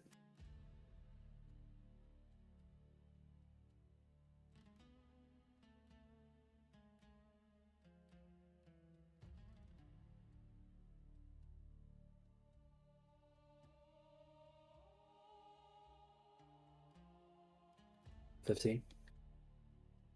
Nice. Okay. Thing is looking really worse for wear. I will have to spend fear to take the turn here. Spend an additional 2 fear to have it react twice during this turn. So, wow, I've spent already half of my fear. So I'm aware. Fiery darts, 3 of them, just shoot out from my staff and strike it from 3 sides. Yeah, because I guess with Geller at that's just passing hope, right? Because he received hope. Yeah, that's why I spent the fear to take the turn. I had to spend 2 additional fear to do his reaction. He's going to move here. And again, fire just extends from its mouth. Hold on. Head. Nope. I'm going to interrupt that with attack of opportunity, because if an adversary was in melee range attempts to leave that range, I make a reaction roll using a trait of my choice against your difficulty. All right, go ahead and attack. Might have just saved you, hopefully. What's reaction roll, though? That's just saying that you're taking a reaction. You're still going to do your attack, but the reaction is he's moving out of your range. Now, if I do succeed, I will be placing an effect on you of one of 3 choices. If I crit, I'll get 2 of the 3 choices, just as a heads up. Okay.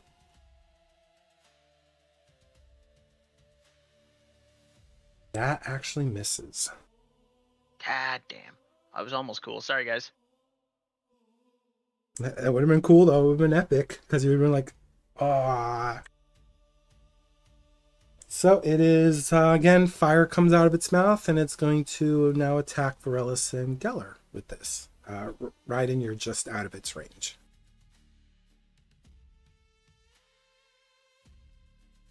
I have to pull up its sheet. Spend extra to spit it 2 ways, right? What's that? You have no more fear, right? I used 1 to take the turn from you. It's going to get 2 attacks this phase. So this is its first attack. Because I spent 2 additional fear. So that's 3. I still have 4 fear total. It's at max when we started. If it hits you. It's been rolling crappy.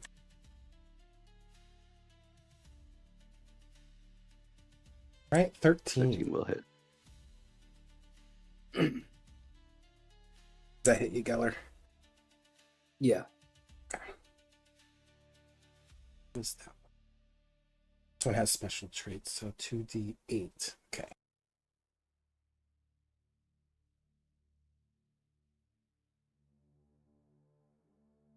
Nine damage. Flames come out at you. It's going to also then move again, and that's going to be its second action. Is it's going to move closer to Arabe. I'm just letting you all know she dropped. Oh wow, wow. Thistle dropped out of her beast form when after they got pushed back. So she's beside Arabe as Thistle, not as a raven. It's your guys' turn. I'm gonna use an armor to bring that to minor damage, and then use my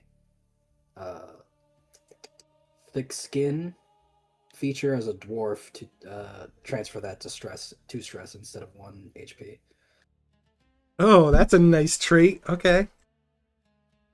Are we considering it in melee range? Or is it just outside? Probably in close range right now to you. Very close range. So The melee range. The melee range. yeah, it moved to Arve. That was its second action. That it, Before, when it was in between us, was it in melee range? between you guys, I think it was very close. Let's see. Yeah, very close. Okay.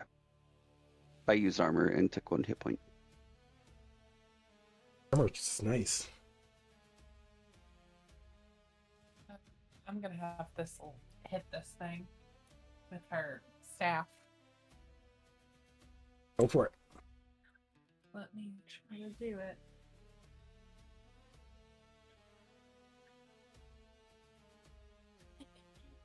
No. The spotlight's still on you guys. So how do you go swinging your staff? This thing approaches Arve, and she's almost like with her staff. She's like, "Nope, you foul thing, get away from my friend!" And she's trying to whack it, but is obviously missing it. But while Thistle is distracting it, Arave manages, with what strength she has left, to pull back on her bow and hopefully take aim at one of the mouths again. And shoot an arrow at melee range. That's gonna hurt if it hits. Roll disadvantage too.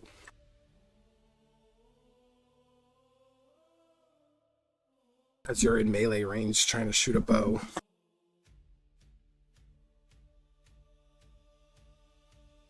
You hit it. You just hit it. Go ahead and roll damage. Okay.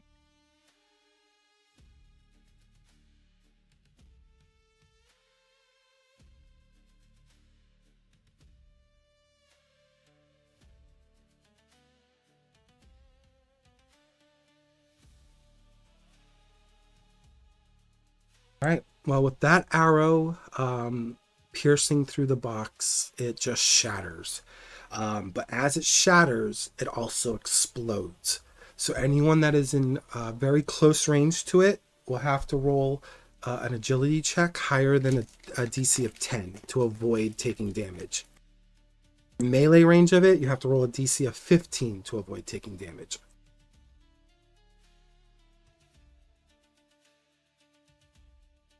I rolled a Sorry, 1, what and was very close again? Above a 10. I was gonna say It exploded, so it hit if I Vaeryndel get- and Raiden.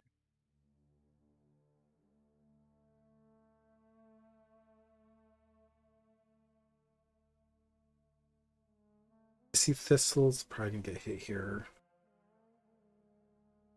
She I re-rolled because I got a 1 on my hope die, and I can re-roll when I get a 1. Okay.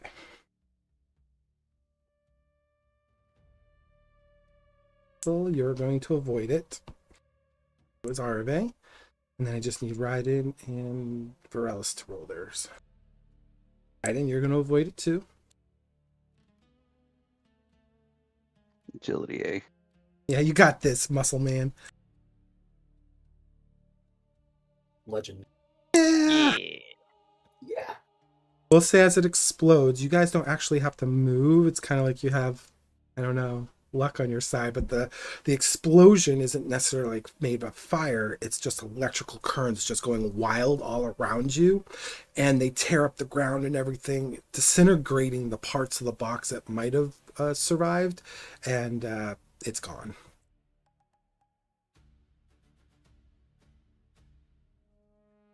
What was that? Has the feeling gone, or do we still have the feeling? You are feeling relieved, Raiden.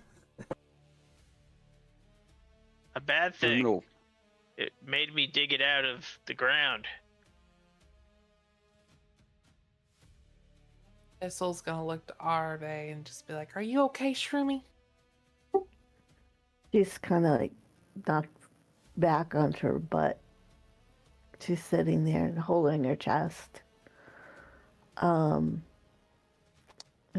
I got a little bit left in me, but and she looks down and she sees singed parts of the mushroom cape, and How then much? singed part of her chest. How much damage do you have right now? HP slots have you used? 4. Okay. Well then, Arve's gonna use her little. Not Arve. Shroomi's gonna use her little thing to try to help. She's gonna use her. You're not regeneration shroomy on- either. I know. One Thank character, you. Thistle. You only get one character. There, you can relieve yourself of 3 of those. No, Thank you. there's a Who's joke in there, relieving but I who? won't. Exactly. Yeah, I was gonna go. He Vaeryndel reaches over and gives her a hug. Vaeryndel she is going feels- to take the box and try to rip it open. Oh, it's gone. Didn't it dissipate? It Oh, it exploded. disintegrated. Never Yeah. mind. Exploded. Poor bastard exploded. No bits and bobs. I mean, shouldn't have, man. Like, it's its own damn fault. Yeah. Do we need to explore behind the rock anywhere? I mean, I Maybe that feel was its a den. significant weight off my shoulders, so I think we have purged this area of foul things. Would you like to check behind the Um, rocks? Let's do it. Go It's the worst ahead. that could happen. We already found one evil square. Erve's shooting daggers from her eyes at the 2 guys because she warned them. She's still bruised, even though she got healed. She still feels the bruise, and she's rubbing it and muttering under her breath. Go ahead and just do a perception roll for me there, Varelis. I'm sorry, say that again. Perception roll for me, or you can do it analyze if you're going to check the hole directly. We're going to check the hole directly because we're reckless. Hell yeah. Oh, Jesus. It's okay. Thankfully, Two with hope. this Very isn't going to be. perceptive. I was just rolling to see if you PC is would dirt. know what it is. So you see the hilt of an object sticking out of the ground, but you're not sure what that hilt is to with that roll. I'll grab it and yank it out. Hell yeah. You pull it out. It looks like an axe, but the axe's blade, like the head of the axe, actually has runic symbols upon the body of it. Not the edge, where the edge is, but the body of it. Let's go. The Leviathan. Let's do this. All right, Like an I'll lift elite it up. level weapon. Start looking at it and start handing it towards Geller and Bremia, the Inquisitive too. When you hand it to them, it magically appears back in your hand. Oh, Nice. boy. Literally. It's soulbound. Well, let's go. Now all I need is corruption. I'll be good. Interesting. So I'm gonna not hand it to them. I'm just gonna hold it out and be like, "What is this?" Gonna He-Man it. Bremia, you One-handed or with two-handed axe? a one-handed axe. For him or in general? Well, now for him. Okay. But like, if someone else were to be holding it, would it have been a two-hander? No, it would have been one-handed. It's actually even Okay. smaller for Alice. Bremia, with your sorcerer trait, because I'm assuming you'll probably do this, but you can see it's glowing. Romeo walks over to Varelis when he asks what it was and showed back up in his hand and looks up at him. She's has to look pretty far up and says, "Well, whatever it is, it's yours and it's magical.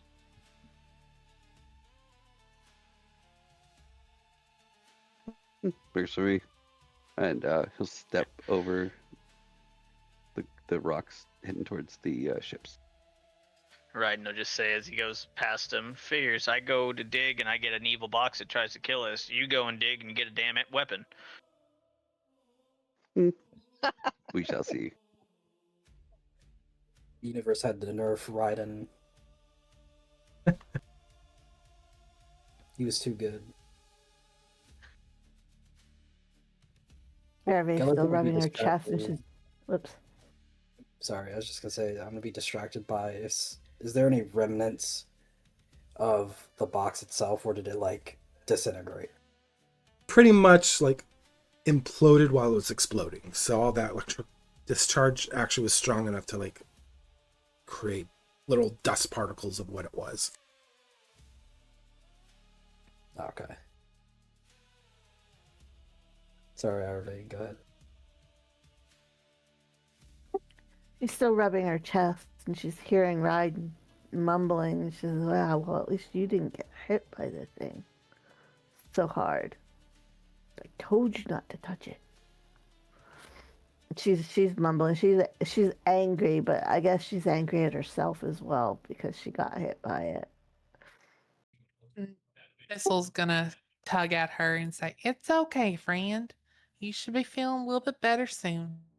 Just takes a little time."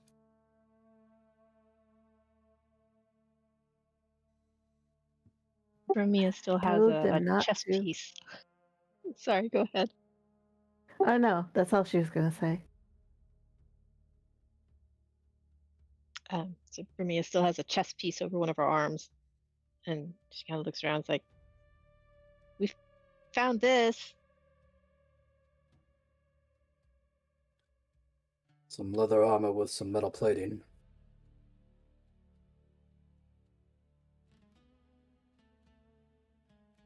Arve looks at the others, and if no one else needs it, I could use it. Romeo walks over and hands it to her. Especially after that last fight. Mm-hmm. When you touch it, Arve, it again shifts. Like it blurs for a moment and then it settles. Okay, and it's just a chess piece, right? Mm-hmm. Give you and Lies during our break here in 12 minutes. I'll give you guys some stat information. Give you the names of them because you haven't identified it. But I'll give you some stats. I wonder if you could just add it to our character sheet and then make it invisible. I can add it to your sheets.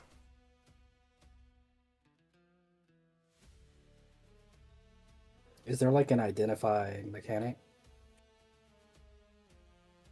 Maybe later on. We haven't gotten too deep with the levels yet, so there might be. I just figured with the recall or analyze lately, I've been just kind of letting you figure it out, but we'll find out, I guess.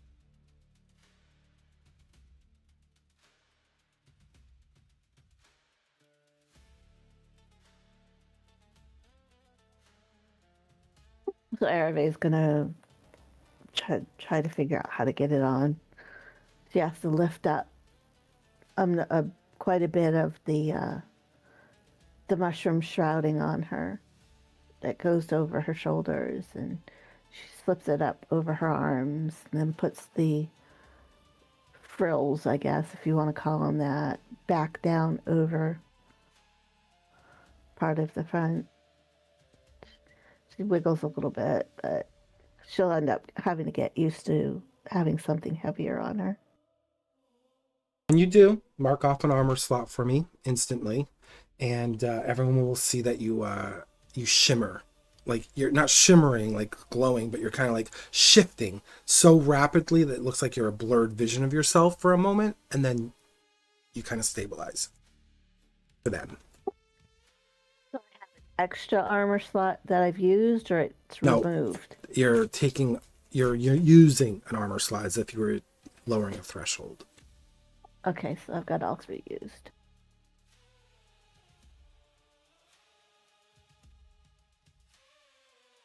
Does anybody have a lot of stress? I'm stress free. Lucky. Yeah, no, I'm okay for stress. No stress. 0. I have 2 stress, but I'll be okay. Same. No woman, no cry. I have a stamina potion if we ever need it, but I think we'll get by for what we got.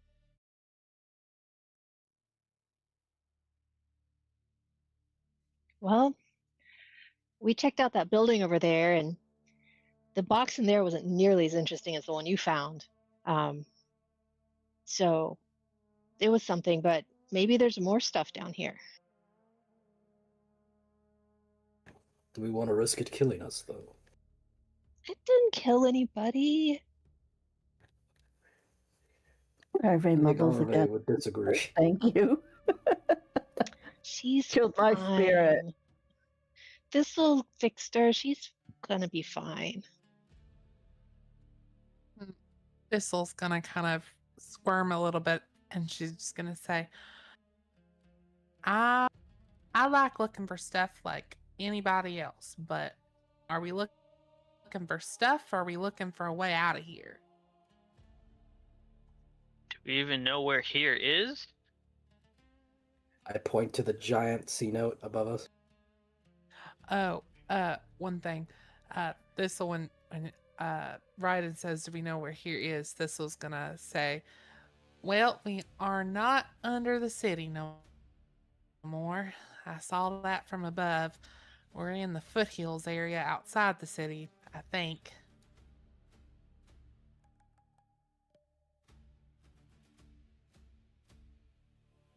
Tries to like comprehend how that would have happened just from like the dungeon tunnel, but he just can't quite grasp that.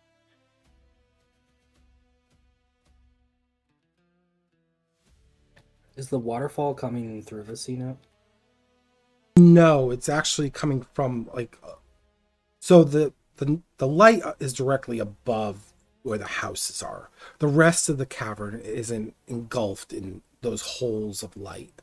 So when you look at you can hear the waterfall, you can see it slightly because of how dim the light spreads out, but it looks like it's coming from the rock facing wall.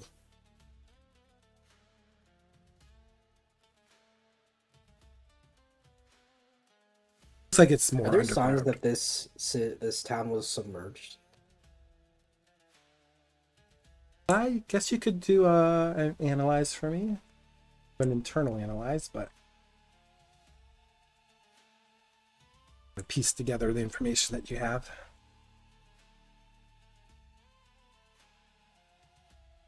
Oh, with a Dang. crit, Wow. you can also remove stress. Remember that. Oh, Just one? I believe so. Yes, I'll double check when we go on break for you. But when you piece together the information, you look at what you're seeing. No, this does not look like it was submerged. There's not enough. You didn't see any water damage on the buildings that you looked at. And in fact, since there's boats here, that wouldn't make sense for you, right? Because you as a logical person be like, no, those boats would be like probably not upright like they are. They'd probably be in some sort of other position rather than upright if it was submerged. The quick deduction for you with the critical, like you're like, yeah, that makes no sense. Okay. But it also gives you an indicator that there must be another way in here. And that's what that tells you, is that there's another way into this place. Well, there has to be some sort of exit than the one we came through.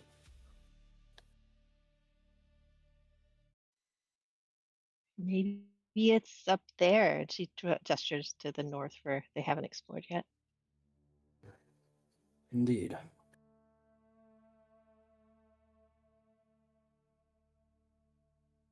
Everybody's gonna move a little ways. Trying to half going towards the boats and half going north.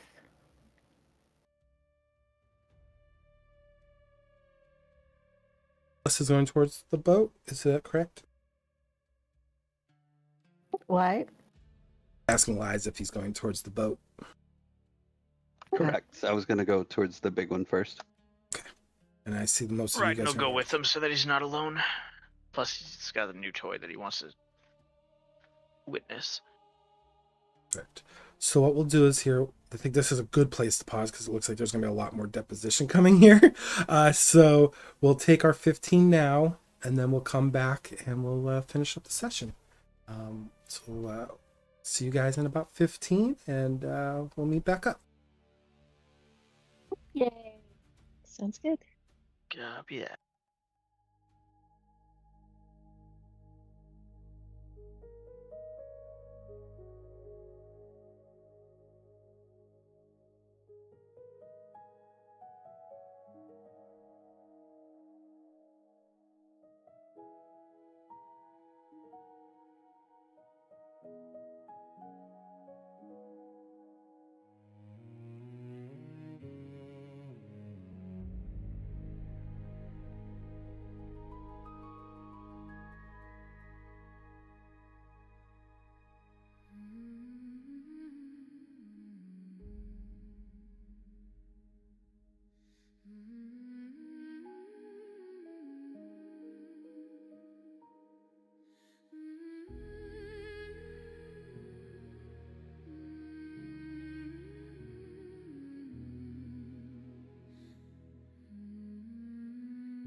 All right, we are back. Thank you for waiting. We were just on a short break.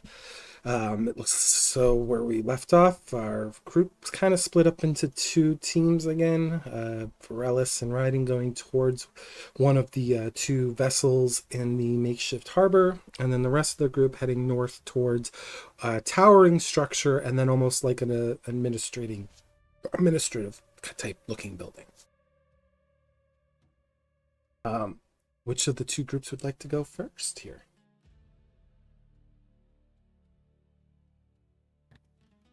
The Vaeryndel and Riding if they want. We can go. Yeah, I'll step on and start looking from the front of the boat to the back of the boat. Okay, so you are on boat 6, right? The number 6 area? Correct. Yeah, so when you walk onto the gangplank, onto the upper deck of this ship, you notice that, first off, the ship does rest fairly intact near this the cavern wall.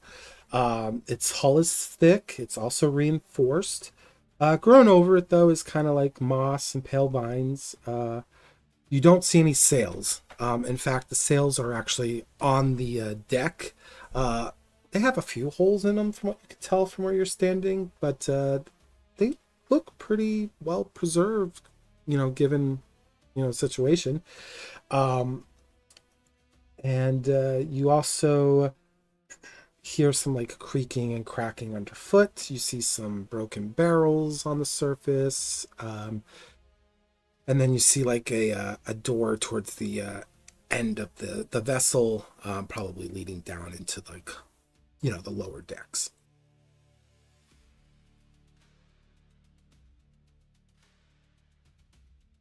Okay, I will head downstairs, see what's down in the holes.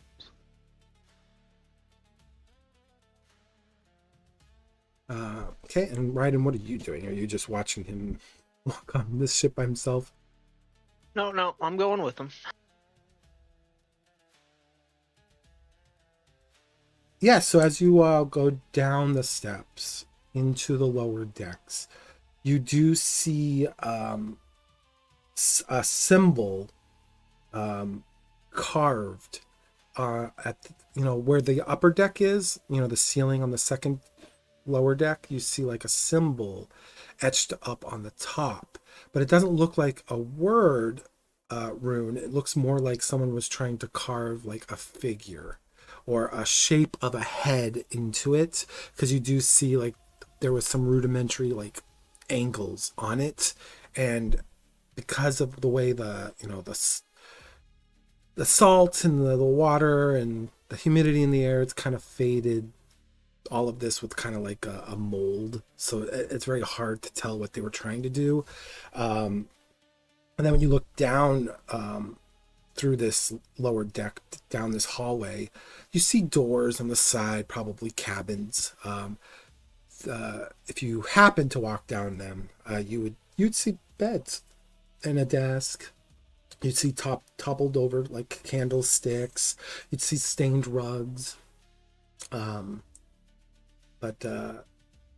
Yeah, that's just from the initial area that you're standing in on the lower deck. There is more to that lower deck, but you'd have to go back towards the front of the boat on this lower deck. Yeah, I'll keep looking. If we need to rifle through anything, let me know. But I'm looking for a cannon or any kind of anything below deck that we could just use for getting out. Yeah, go ahead. And if Bryden's doing this too, you both can roll, just a general perception roll for me first. See what you guys kind of spot as you're walking down this very old corridor on the ship.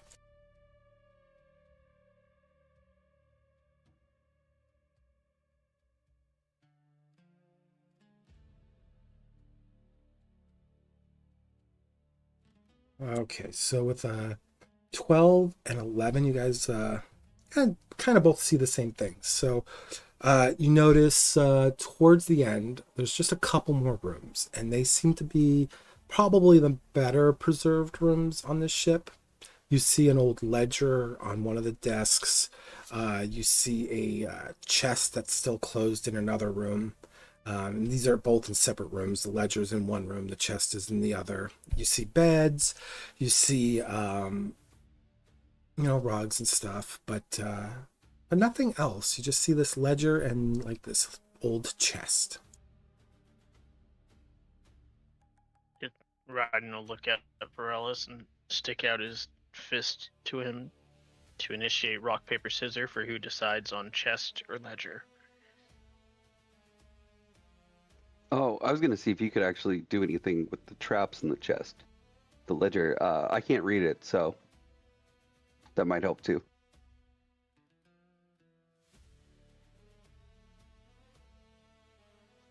You can't read it? No, he can't read. Okay. He's a fighter. That's what he did.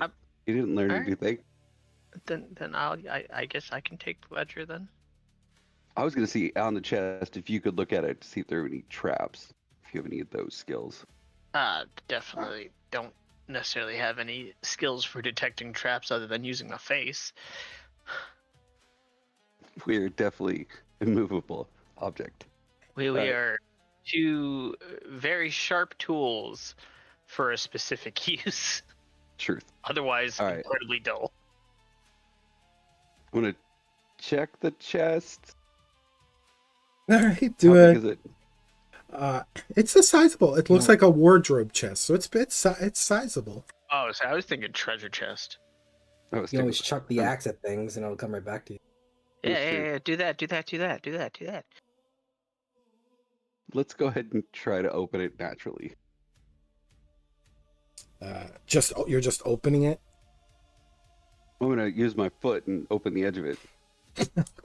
Okay. You go to open it and it opens. Thanks. You have to take off his boot for that. Right. You would want that. Inside there are folded clothes. They don't look like someone would want to wear them now, but amongst them there looks to be something that's kind of like folded in on itself multiple times, and it's got like the way it's folded, it fits perfectly in this chest, but it looks like the end of it is a very sharp curved blade, almost like a sickle or a scythe.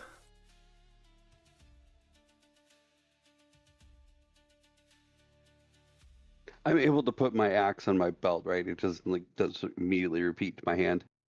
Yeah, it doesn't repeat to your hand, no. Okay. It's just like if I have an axe just stuck to my hand for the rest of my life, yay!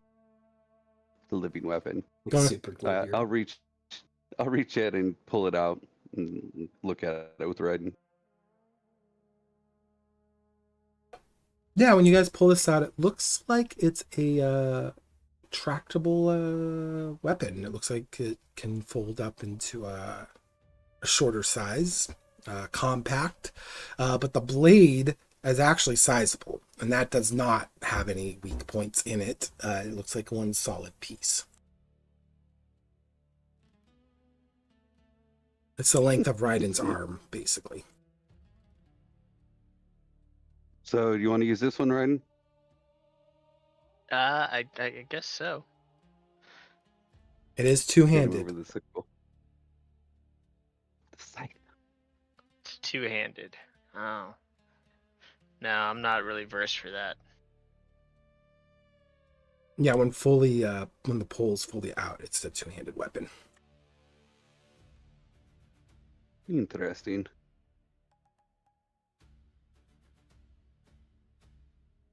I'm much more agile than strong, so single-handed stuff would be better suited for me.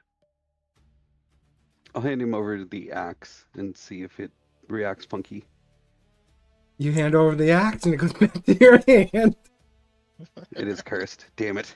Okay, It's soulbound, man. Soulbound, not cursed. Soulbound. that's true. Guess I clicked yes. Well, let's keep going, I guess, and see if there's any more viable things in this boat. Yeah, it would just keep strapping weapons to you. That's what I was thinking. I was like, how do I hold this? As long as it's on your person, it's fine. Let's just put it that way. Okay. I'll have AI draw them later with all the weapons. Your opponent destroys your weapon over and over again. You keep pulling out other ones. He's going to be Gilgamesh. Weapons are my plot armor. I will continue looking down, being mindful of the new pole that I have to carry. Yeah, there's only that one room left where the ledger is. And then I guess we'll head towards the ledger and see if I can read it. Actually, Raiden, you don't even have to roll for this. Even though it's in a language that you shouldn't understand. Something happened to you earlier on a primordial level that you're not aware of. And when you look at it, Vaeryndel just sees, it looks like scribbles. It looks like arcane writing of an ancient language. But when you look at it, it looks like it's of a common language. And when you read it, it looks like it's a ledger for the ship called the Last Hope. And when you start reading the page, you realize that this is depicting a journey of survivors from a cataclysmic event that happened centuries ago, hundreds, thousands of years ago. And it depicts a great plague that swept across the world. Now, world, obviously, in retrospect, you're not completely uneducated, right? And as a fighter, you know, as a Thrones Guard, like, people always refer to like their islands, their continents as their world. They never see like the bigger part of the globe. It's always their world. So when they say this, you get the sense that they're speaking about wherever they come from was their world. And they're talking about how it corrupted and seeped into everything, that it malformed and changed their loved ones into horrific creatures that plague his nightmares. And you see that it's signed by a Captain Riser, and he just goes on to just depicting like the last days of a harrowing journey of him trying to usher survivors from a city which name escapes you because it's smudged on the paperwork. In fact, a lot of it's smudged, but what you do get out of this is that this guy, this captain, he was pretty much a hero in some ways because he rescued a bunch of people from whatever was happening in this city that he's depicting. He rescued them, went off his boat. He depicts going off of his boat, going into the crowds, trying to get women, children, men alike onto his vessel as much as he could before he had no choice but to flee. And he depicts those last moments where, as his boat was sailing away, he looked back and all he could see is a bunch of silhouettes just staring at him, looking out towards the sea as if they couldn't swim themselves. And he watched as they all just seemed to like turn like a hive mind back into the city, and he just depicts it as the most horrific thing he's ever seen, because they just stood there for what he's depicted like 10 minutes before they reacted this way. Think of like Game of Thrones, where you had those like the walkers there, the just kind of staring at Jon Snow as he was on his rowboat. It's very much like that he's depicting. So I will pass the majority of that on to Vaeryndel because I'm gonna be essentially reading it out loud. So he will gain the same knowledge without the requirement of reading. And then I will try and grab this ledger to take with us to see if anybody else from the group is able to read it, or maybe we might need it in the future, but I am taking that with us. And actually, when you look at Vaeryndel axe, you can actually read the runes on his axe blade too. Oh, good. So then now realizing that, I kind of motion to him. I'm like, hey, can you bring that over here? I can almost make out the words now. I'll walk over and slap it down on the table they're at. And then it goes back in your hand. No, no, you need to hold it. No, I'll put it down, like in my hand. Like it's just sitting there ready to be read or looked at. And then I look at the blade of it, and I see. When you're reading it, it literally says the acts of returning. It's that straightforward, but you can read it now. I see.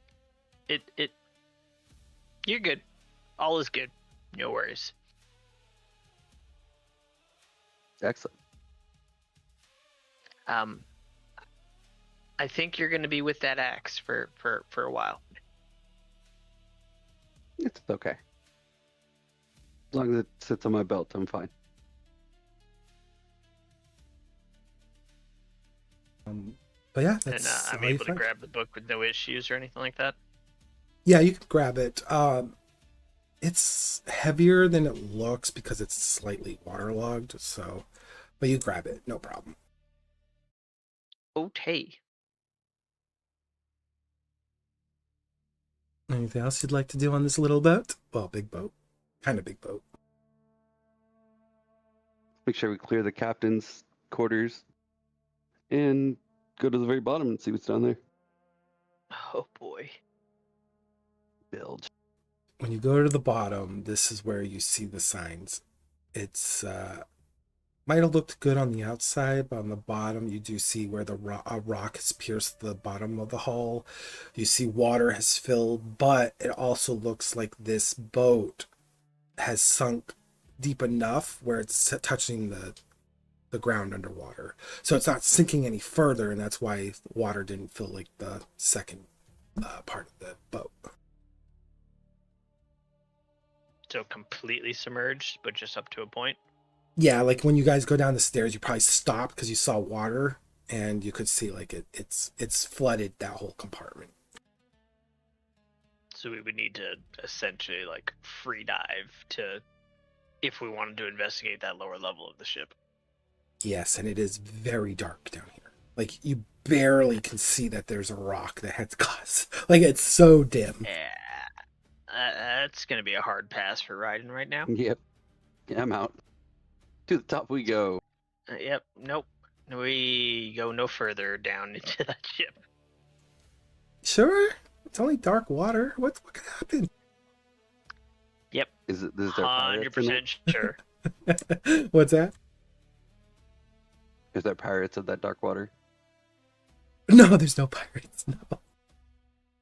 No. That's funny. Suddenly pirates. Yeah. Cool. All right. So you guys get back to the top of the boat, and where will you be heading after exploring that boat? Which direction? We'll walk back over and head towards their boat. Okay, so you're kind of walking towards Uh, the northern boat or towards them? Oh, they're just sitting in the edge. We'll walk towards them. Towards Sure. the group. We'll show off our new scythe. I'll show them the ledger and explain the story of the captain that did his best to save everybody in the place that was ending due to some weird plague that was taking over it. But I will say, hey, we looked through that ship, came across this book.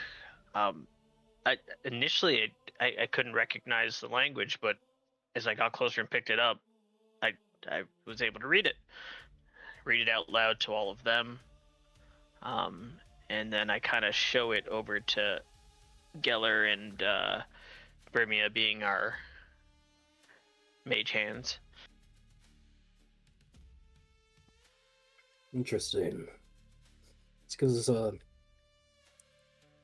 more insight on what happened to that old civilization. Can you read it as well? Can I? When you look at it, it looks like the same runes that you saw back at that church. It just doesn't make sense to you. It's weird that Raiden can read it for sure. Like that would be a red flag, I guess. Like adjusts his glasses, looks to the book, and looks back up at him. Are you well versed in ancient languages? Not that I'm aware of. Because I can't read this. And he kind of looks surprised, but I can, but I it just looks common.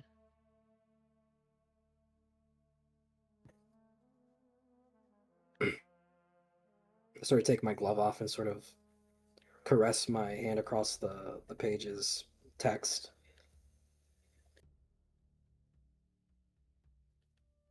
Okay, go ahead and do a control roll for me.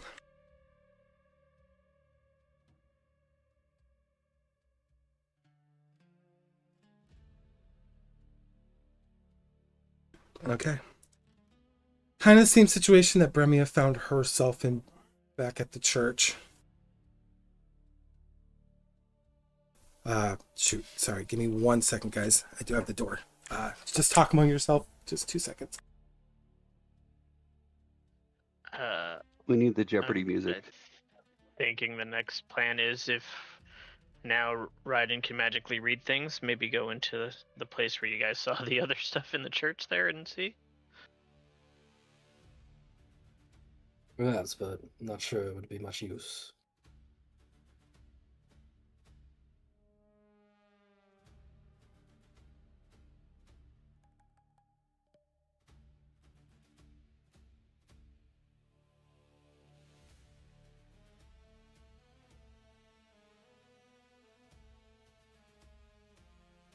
Is that a new scythe? Indeed. I'll hand it over. It's interesting. We'll stick it in the ground between everybody. It folds up.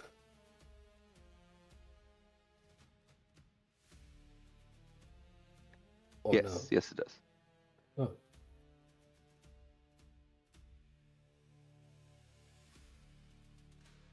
Can anyone here use a scythe?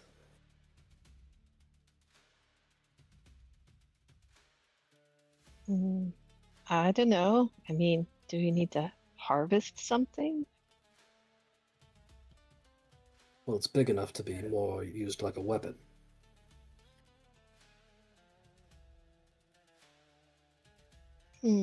Cut down all those wheat monsters.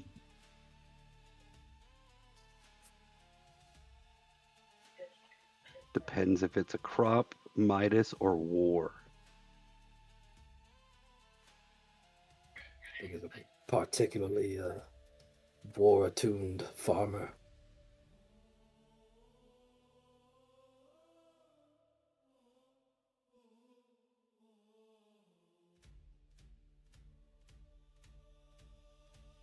Arve just slowly shakes her head. Her hand patting her hip where her short sword is, and lifting up her bow that's usually in her left hand.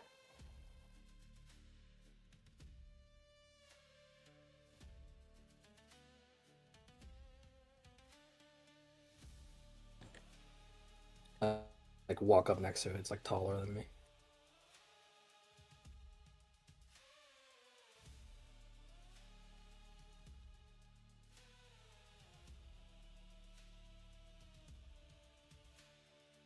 Did you find out what the axe did? Besides the obvious. I was told it was Raiden good. chimes in. I can read the runes on the blade of it now, and it simply says "Axe of Returning." I told Vaeryndel he may be with it for a while. Indeed. I It does apologize. seem quite handy, though. You're fine. We were just pondering if the scythe was a crop, Midas, or war scythe.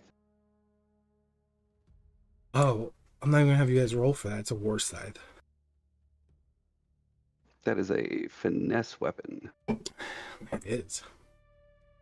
Tier 2. Alright, sorry about that. So All right. Geller. Do I have an aneurysm now? No. So just like what happened with Bremia, you're not getting like emotionally overwhelmed by this scene. But you are, everyone watches you as you kind of like almost in a state of paralysis. But for you, you're not feeling like you're in paralysis. You actually are on a boat. And you're amongst what it looks like a bunch of survivors. You see people wearing outfits that are tattered and everything, but these look like they're humans, elves, dwarfs. It looks like a myriad of different types of people on this boat. You do see a few more larger individuals on the boat, kind of like Vaeryndel, except they have more of a, I would say they got more divine essence to them. And when you look beyond them, because they're at the aft of the boat, you can see what looks to be a city on fire. And that scene I described that the captain had witnessed, you watch who looks to be the captain at the wheel. You see him turning around, and when you follow his gaze, you do see along the shoreline these silhouettes of people, individuals just staring outwardly toward your direction. And when you try to get a closer look, it's just shadow. And you realize what Bremia described and what you witnessed and know about, this is a memory. And so it's not as clear as it should be. And you do get a sense that the people you see on the boat might not necessarily be human elves. This is the way your mind is kind of communicating it to you, is that this is the only way it can try to make sense of what this memory is. It's like filling in the gaps with things that you know.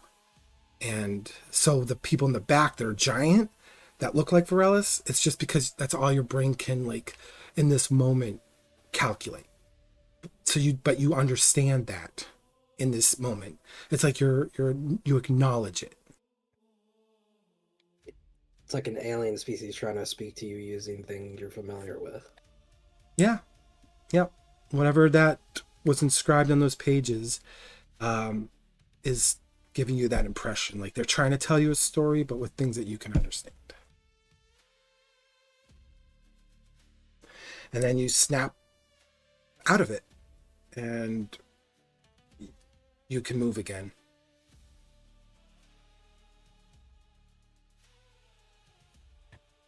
Seems there are more memories hidden around here. Did you see something useful? Mostly just what Raiden has conveyed to us, though it had shown me images of it that seemed like details were pulled from my own knowledge in order to convey what it was trying to tell me.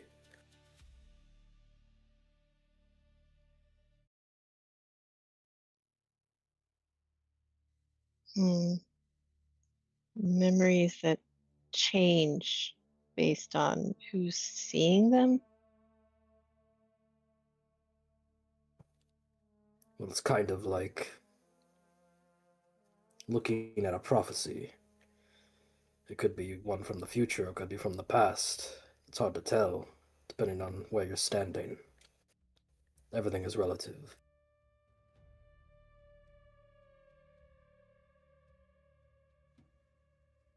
Did it point the way out? It did not. Well, guess we gotta do some more exploring. He slams the book shut with that.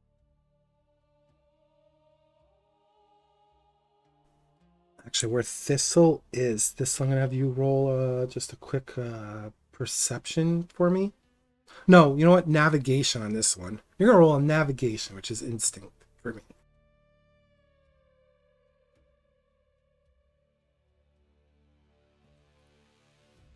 I'm gonna go ahead and share what I found out about the the people who worshipped that goddess, Seralith, and their beliefs about memory. Okay. Does anyone need a reminder of what that is?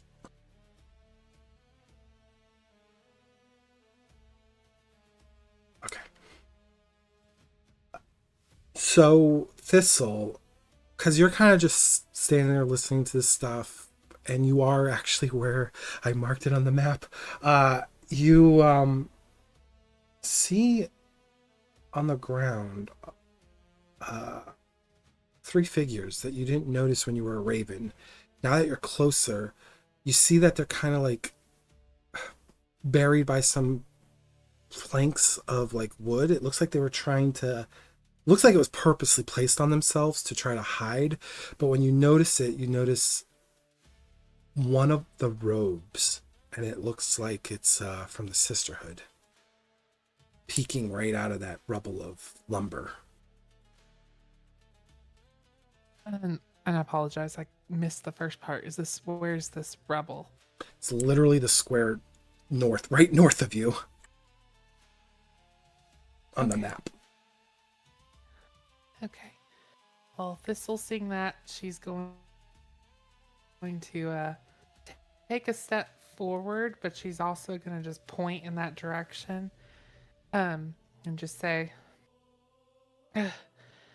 there's something familiar over there. There's something alive or dead, something. And she's going to continue like walking over toward it to get a little bit closer. Yeah, you see oh, go ahead, Harvey. It looks like you're gonna say you're gonna follow. Yeah. She's just going to follow with Thistle. I'm mind reading now. Yeah, so when you guys walk over there, Thistle, you immediately notice tucked within like almost a stone alcove. And it looks like it is literally between the church and the tower that's kind of before you. And it looks like this individual was attempting to hide from the way everything is laid out before you. You see that she wears a long, tattered robe, and it actually has a shimmer of pale silver to it. She's not decayed. She looks maybe like she's died maybe 3 or 4 days ago. So there is some decomposing going, but it's not anything like tense right now. You do see that the robe has mineral staining on it, probably from moisture that dripped from above. You know, various things that could have happened. The threads of her robe do have a metallic filament that are woven through the cloth. It does catch that dull light that seeps through. You see that the woman is only being probably preserved by the cold air in this cavern. Her face is calm. Her eyes are closed. Hands clasped tightly to her chest as if in prayer or defiance, but she does seem to be clasping something within her hands. And then cradled in her other arm, she holds onto a strange metal frame that's crafted from interlocking brass and iron segments. The construction is precise and deliberate, and an open geometric lattice. It's an open geometric lattice shaped to house an object that may have 8 sides to it. Maybe an octodecon, perhaps. And the frame is currently empty. There's fine etchings that run along the metal's edge, spirals, mirrored crescents, and layered sigils that echo both illusionary script and memory runes seen elsewhere in the village. A faint silver crescent is stitched into the inner linings of her robe, and the air around her feels thick, as though layered with overlapping impressions, such as footsteps that never quite sound, voices that never finish forming.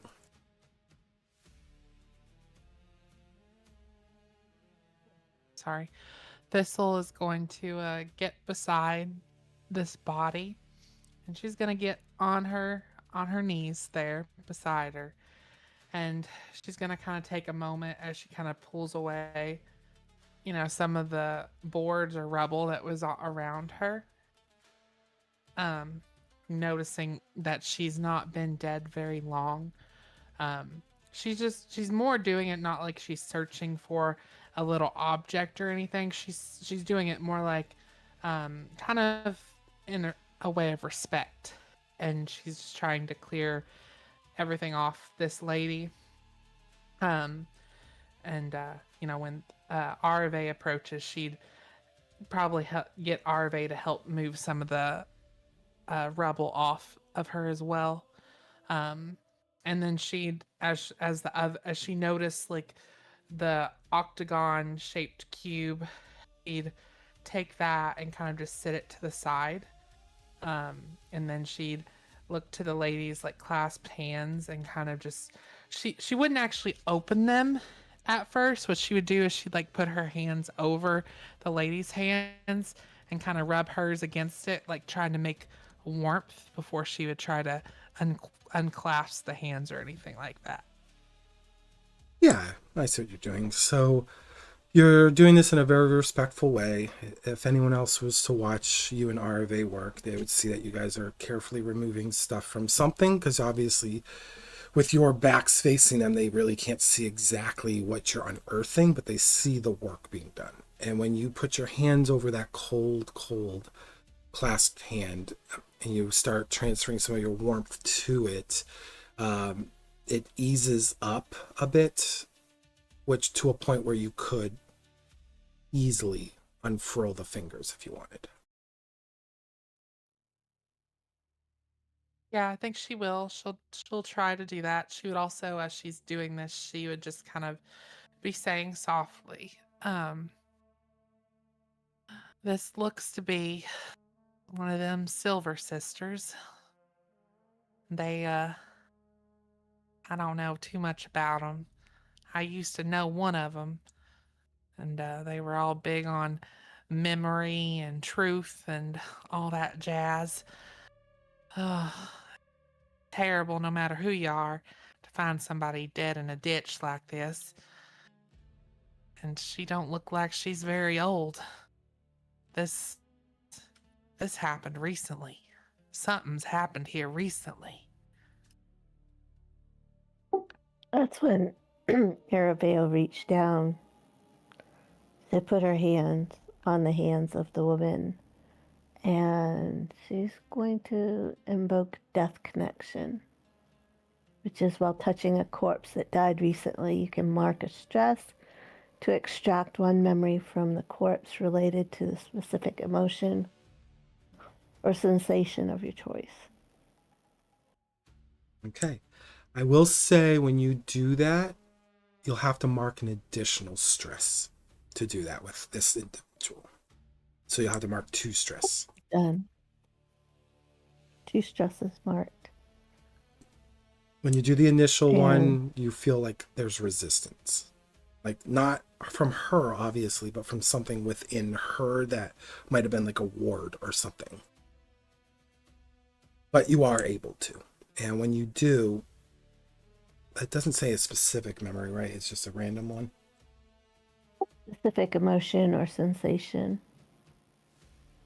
Okay. You get the sensation of fear. Utter fear. Her last moments of life were terrifying. It says to extract one memory from the corpse related to the specific emotion. Okay. So she's got fear. And what you get from it visually, from the like impressed upon you, is you see that cube that you guys were fighting overwhelming her, but it doesn't look like the same cube. This one looked like it was independent on its own.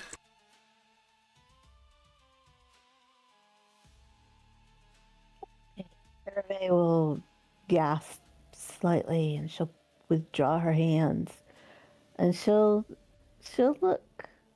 look frightened, having seen this, and she'll tell Thistle, this lady died of fear, died in great fear. Apparently, you know that thing we killed earlier? There's another one, something like that, around here. I don't know where, but that's what she succumbed to by the looks of it. Out of character question, because it sounds like there's some. So, what we fought earlier, it was like a box, wasn't it? Yeah, it was like a floating cube, basically, that had Okay. spikes and faces on the outside of it. Okay, I read that wrong. I thought it was a box. So this cube now that Thistle pulled, it's similar to what that looked, basically, right? Yep, exactly. What she saw. It's not what that contraption was, obviously, that was in her hands. It was something entirely different. For clarity's sakes. Okay. So it wasn't this thing she just sat down beside her. No, that one has 8 sides to it. Very similar to something else Okay. that you guys have in your possession. Okay. Yeah. Well, just to note, that cube or the 8-sided die, whatever, it's beside Thistle. She just kind of sat it down. She is not dealing with it. She's still she's got her hands over this lady's hands and she's gonna unfurl them. And as Arve says, her stuff about as Arve says her stuff about fear, she just says, Shroomy, I know about death as you know about death, and we all end up dying a little bit scared. I can only hope that I go out with a little bit more laughs. And she just, as Arve mentions, the being like similar to the thing they fought, she's just gonna say, I wouldn't be surprised if there's some more mysteries around here. I just hope we can get through here without dealing with too many more of them on our own.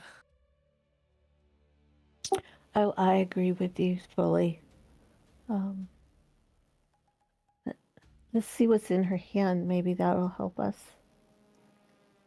Didn't Valen say that she was working with Silver Sisters on her journey?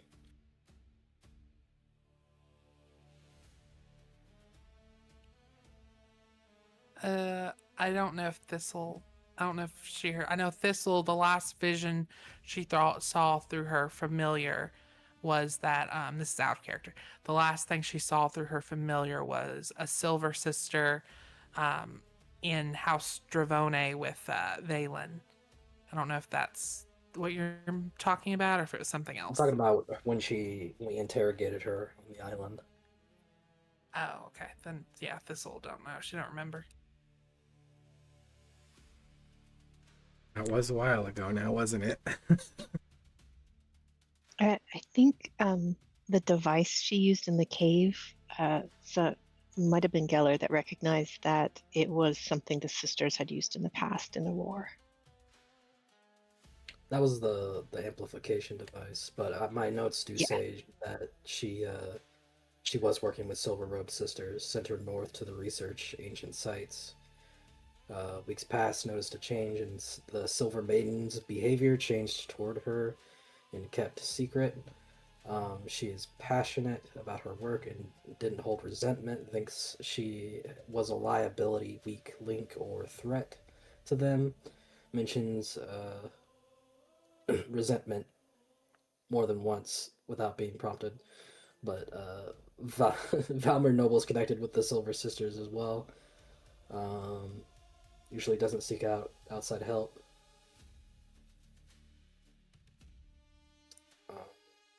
Yeah, they seem to be involved in whatever that expedition was deeply, as well as everything else, it seems.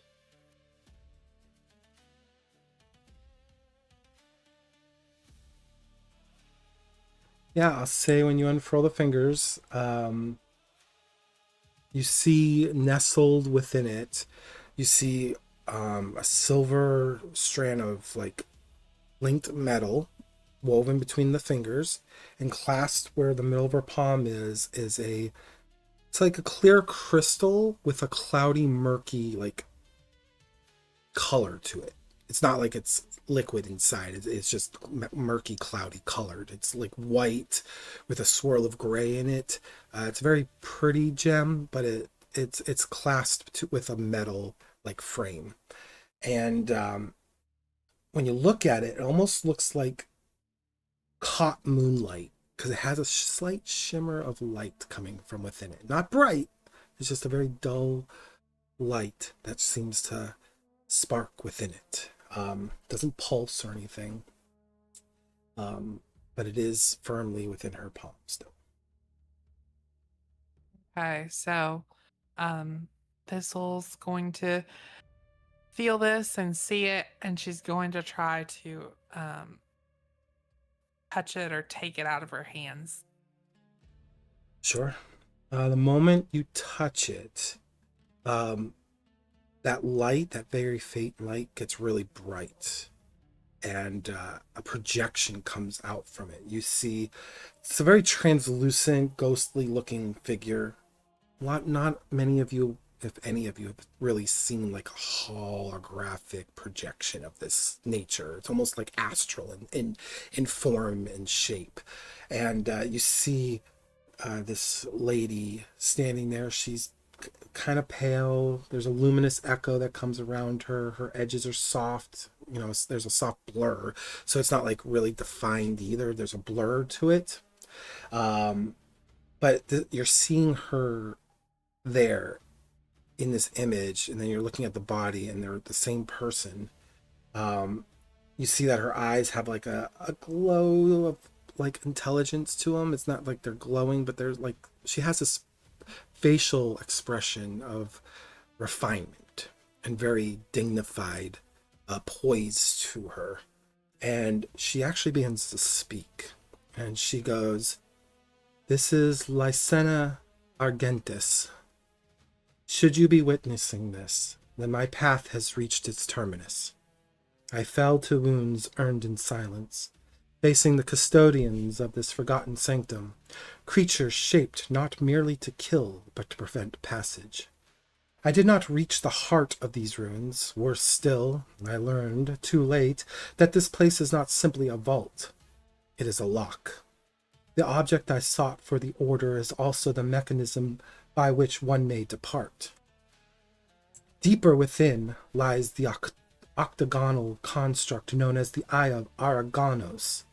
It is the amplifier which we seek. It is also the hinge upon which escape turns. Proceed only with vigilance. The corridors listen. The shadows remember. The forces that once came from the north, the so-called refugees of another age, were never truly gone.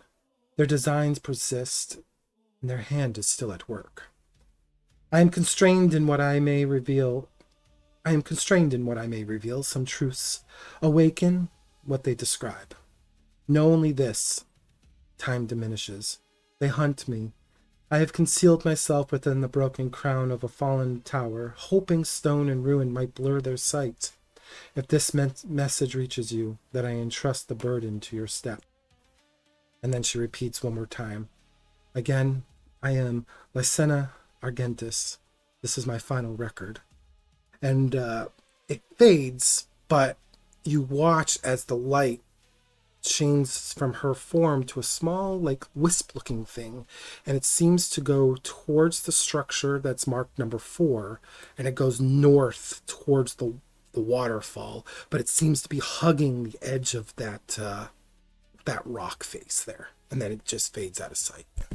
And then the crystal on the gem goes dull, and it turns black. So everyone saw this, right? Yes, it was a quite big projection, actually. It was probably the size of a relic. It was projected upwards as if it was going to be speaking to like a group of people. So whoever she was, she probably assumed her sisters were going to find her first.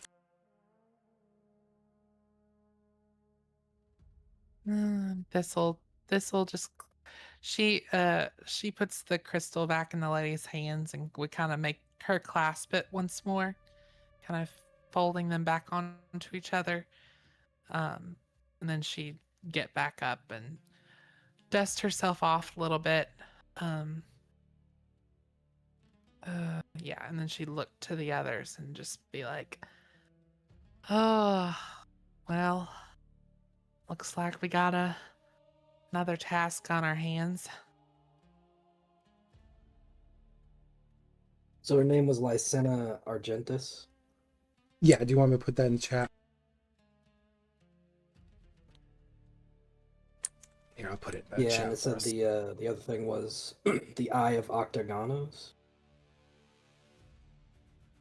So this is her name, and then I will actually get the name for you too for record. It's Argonis. Or Argonis, however you wish to say it.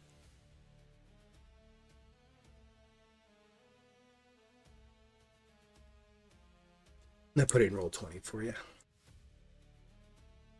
Thank you. And you're welcome.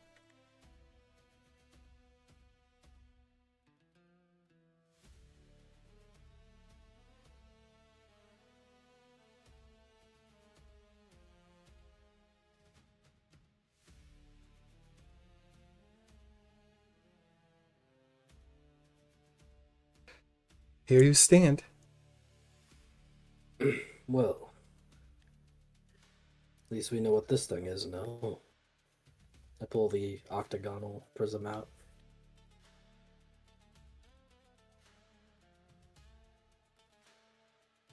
And then I guess our Thistle would pick up the one that the lady had, and she would just kind of hand it over to. I guess she'd hand it to Bremia. Remy, I'll take the frame and hold it near towards Geller. Can I ascertain what the device specifically is for? You can, but it's going to be a pretty high DC. Probably a 25 right now. I don't mean the prism, I mean the contraption she's holding. Oh, it looks like it's a... Well, you're not going to have to roll for that. It does look like it's meant to contain the prism. Right, I just wanted to see if there was anything else special about it other than that. Like the runes on it? Yeah, you can do an analyze, because these runes look somewhat familiar. They don't look like the runes that you saw in town. Let's just put it that way. They look more present day. Do I get my low light bonus? Yeah. Yeah, you're in low light, 100%.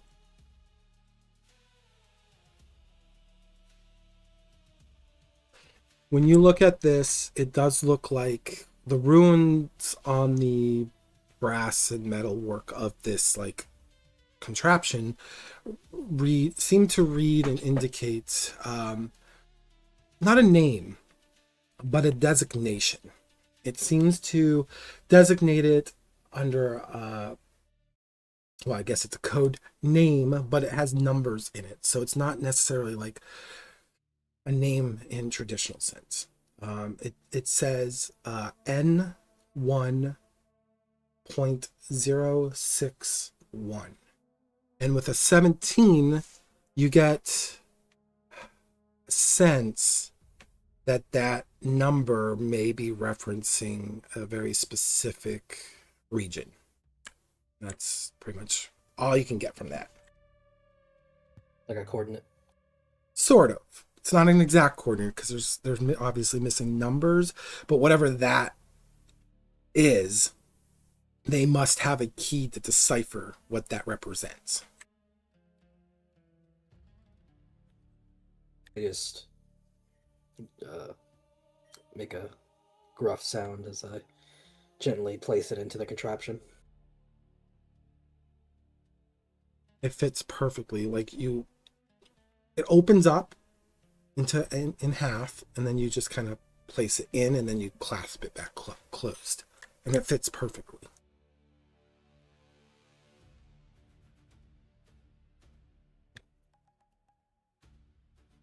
Well, if there was any other properties that would cause problems for us, perhaps this will keep them from going awry.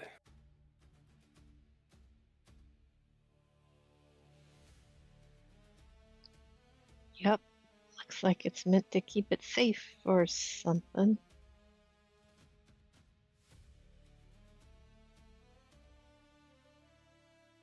Well, the others talking. The RV is gonna try to stay in the earshot, but she's going to try to progress as well towards wherever that light had taken its route.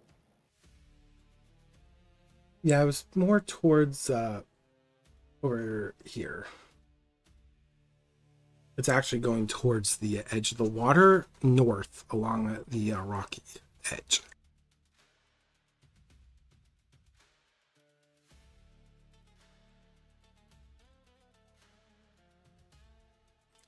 I say, well, when you get over there, you will see, because it's not visible on the map that you're seeing as a player, but you do see that there is a path that leads towards the waterfalls.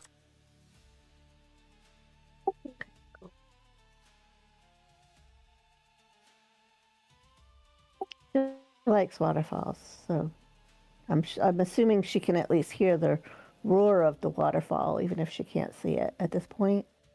Oh, you could always hear the waterfalls. They're huge. Okay, all right. She's still gonna go slow because she doesn't know where the others are, and she doesn't want to get too far ahead.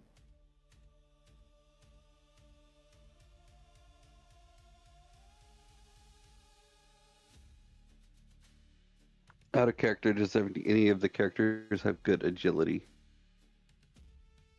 I have +2. I'm +3. That scythe Here. is for you.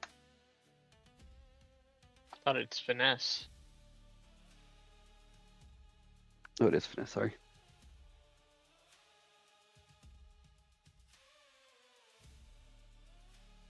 Never mind, disregard. Maybe it's for the merchant. You want to sell it. Sounds like it.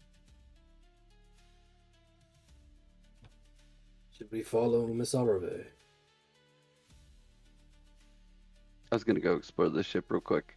Or do it once over. She's booking it. Grimmy is kind of hanging back, kind of peering towards the structures they didn't, the tower and the other building they didn't look into. Like, I know there's probably a box around here ready to attack us, but we might need to look in these other buildings too. I mean, when we skipped a path before, we had to go back. So we might want to check them out at least. Raiden nods and kind of starts to follow her.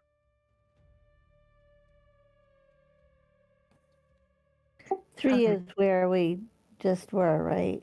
Doing that inspection. Or is that a different? Well, the lady was at the edge of the tower, but you actually didn't go in the tower. That she caught your eyes immediately, so you kind of stopped there. Oh, okay.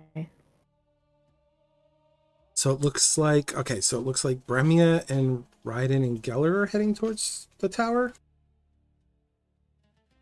Yeah, Grimmy is I looking was around gonna to see go if she with can see anything. Vaeryndel, but I figured Geller probably would be worried about the cube and Burmia.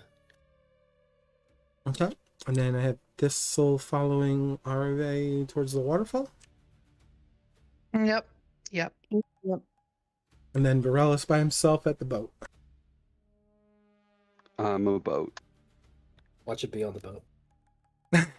I will say, when you get to the boat, you realize that it's probably not worth going on this boat. I couldn't depict it well enough, but half of the boat is submerged underwater, and it's the half that you would go to the lower decks on. Okay, I'll turn around and head towards Bremia then. All right. So we'll say that these are you. I guess I have to ask: Arve and Thistle, will you guys still be walking while they're checking out the tower, or will you be stopping where you are? Arve will probably stop. Where the 4 is, there's something there too, right? No, if you go in that building, there's something in that building, but you're on the path towards the waterfalls. Okay, so we're going around that building. Yeah, she'll stop because she knows sort of knows better now than to go off on their own completely, but she's really curious as to where that light was taking them and how to get out of this cavern. Okay. So let me get that up here for our number 3 people.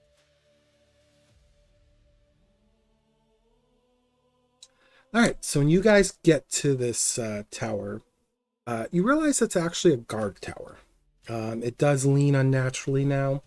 Its upper half has certainly collapsed and scattered across the cavern floor. So you're pretty much walking over rock and stuff to get into the interior of this tower. You do see thick stone blocks that lie shattered, some bearing ancient sigils. You don't know whether it's to share more memories, to ward off, or to warn. You're not sure. There does look like there's a spiral staircase that once ran inside, but again, that also has collapsed. Most of it has fallen away, and it's pretty much leaving like a hollowed shaft filled with debris. You see rust-eaten weapons lie embedded in the stone where they fell, fused by mineral growth, and the tower's viewing slits are clogged with sediment, giving the impression it can no longer see or choose not to. The lower part of this tower is the only part that's really accessible. You do see like an old hearth. You see broken tables, broken, what used to be food pantries, but since it's been so long, that food's kind of like just biodegraded. But you can tell that there probably was once food there because you do see broken dishware and silverware and things like that. Probably meant for people who were on duty when they were taking a break to probably eat and stuff. But, that's what you see at least at a glimpse. Seeing the sigils on the rocks, Vermea would motion Raiden to come over and say, "Hey, can you read these too?"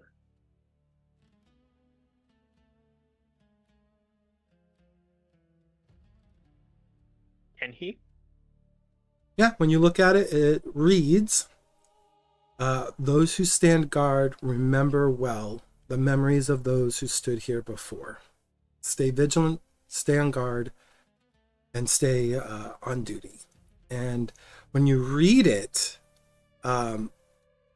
you're not paralyzed by the imagery. You still can move, but what you're seeing is it's like you're in 2 places at once. You see the ruins, but then you also see them formed in almost like a translucent way. And you see the tower in its full glory. You see even like they had, instead of like figures, you see like dark silhouetted figures walking about, but then they eventually take shapes that you can understand. And you get the sense that what you're seeing isn't what they really were, but they look human to you. But you know by the impressions you're getting that they're not truly human. But whatever this memory is, it's translating in a way that at least you can conceptualize what you're seeing. And you see 4 people sitting at a table, enjoying a meal, laughing, and you get a very positive, like energetic vibe from it. Like this was a memory of individuals doing their service to protect the people that they love. And then the image and everything fades and everything's back to normal, but you never once entered a state of paralysis.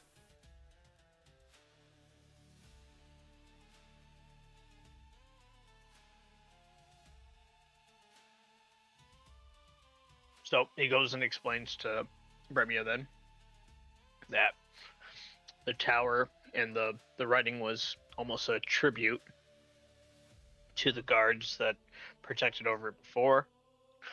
He explains that he had a vision while reading it of the tower in its full intact state,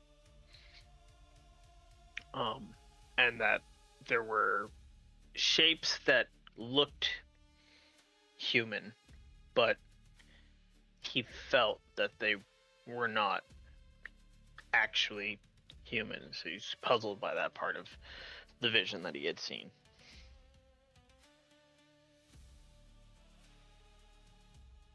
More memory runes.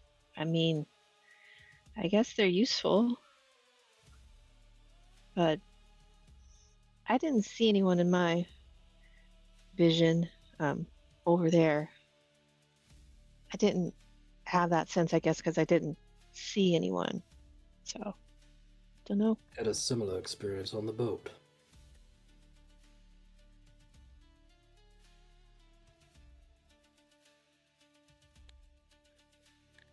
Is the top of the tower still like is that look still intact at all? Like the very top of it? Yeah, I'd say it looks probably like what it looks like on the map. I think that's a good depiction of it. It's like half collapsed down, like right on down along its facing. So obviously where the stairs normally probably would have taken you right to the top, those stairs are unfunctional. Do you say the top is at far range or very far range? It would be far. It's not super tall tower, but it's tall enough. I'll be right back. Yeah, that wouldn't be accurate. It's probably more like far range. So it's probably like 34 feet tall. I'm gonna spend a hope to create a portal and portal myself up to the top. Okay. No problem. You do it without any issue. I gotta pass a 13. Oh, maybe you will do it with an issue. See? Yeah. Right, you don't do it with any issue. I gotta say.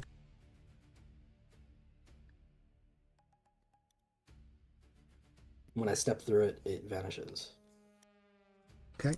And on the top, you see more of those runes etched along the surface of the top of the building. They're like in a what would have probably been a complete circle. It's not anymore, obviously, because the whole front facing is just collapsed down. I see. Is there anything important up here? Other Nope. than that? No. This looks like this was probably just more of an observatory point, so people on top could see everything. I'll take my glove off again and touch the runes. Okay. You do enter a state of paralysis here. And again, you probably see the tower in its fullest, but the whole town now you can see in its glory. And you see dark silhouettes walking around until they start taking forms. It's like it's scanning your thoughts while these forms take shape. And for you, most of them take on dwarven shapes. Less human, more dwarven. And you just see them walking around, seeming to converse.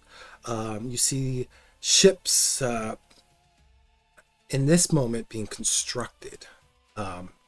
And when you look to the north towards the waterfall, you see along the left edge, the furthest left edge, along almost the cavern wall, you see there's an actual like archway that is brightly glowing. It's being amplified by, it looks like, crystal apertures that are like socketed in place to like guide the way. And then the whole vision changes back to the ruined place and the paralysis wears off. Where's the archway? What's that? Where was the archway? It would be, let me indicate that here for you. Thank God we can ping, huh? Right there. Okay. Well, that's the same place the light went, right? Well, you're assuming, yeah. Because it went around the corner, so you have really no idea. Oh, okay.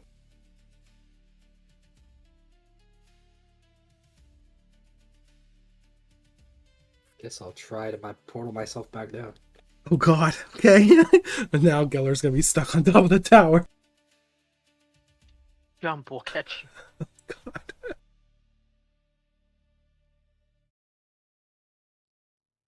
you go back down, but hey, give me a fear, so I'll take that.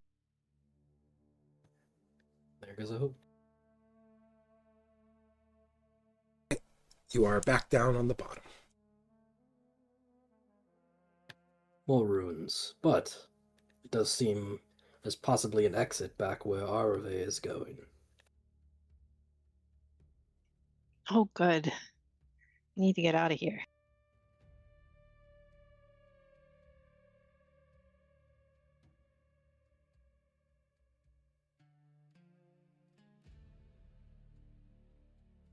Rumi, as she's going by building 4, kind of is peering in the doorway to see if there's anything of note. Yeah, when you walk by that door, very briefly, go ahead and roll. Let's see how much you see, because you're not really going in it. Just roll a perception roll for me, an instinct, and the higher the roll, the more detail it give you. The lower the roll, you'll still get something, it just won't be very detailed. Perfect. Okay, so with that, when you walk by that door and you look in, just casually, you realize that even though the building on the outside looks like it was an administrative type building, you realize that no, that's not what it was. It looks like it was more or less a granary and a food storage, because you do see a lot of shelves that have collapsed in on themselves. You see pottery, you see grains, because the grains didn't like disintegrate. They just hardened over time. You see a lot of like that within, and it looks like that was most likely their place where they kept food so they could sustain themselves.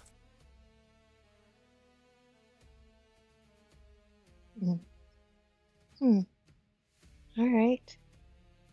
Just some old food in there.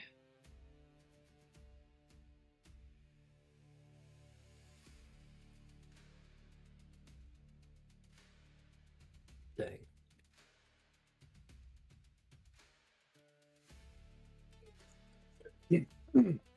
I've got a question. Yeah.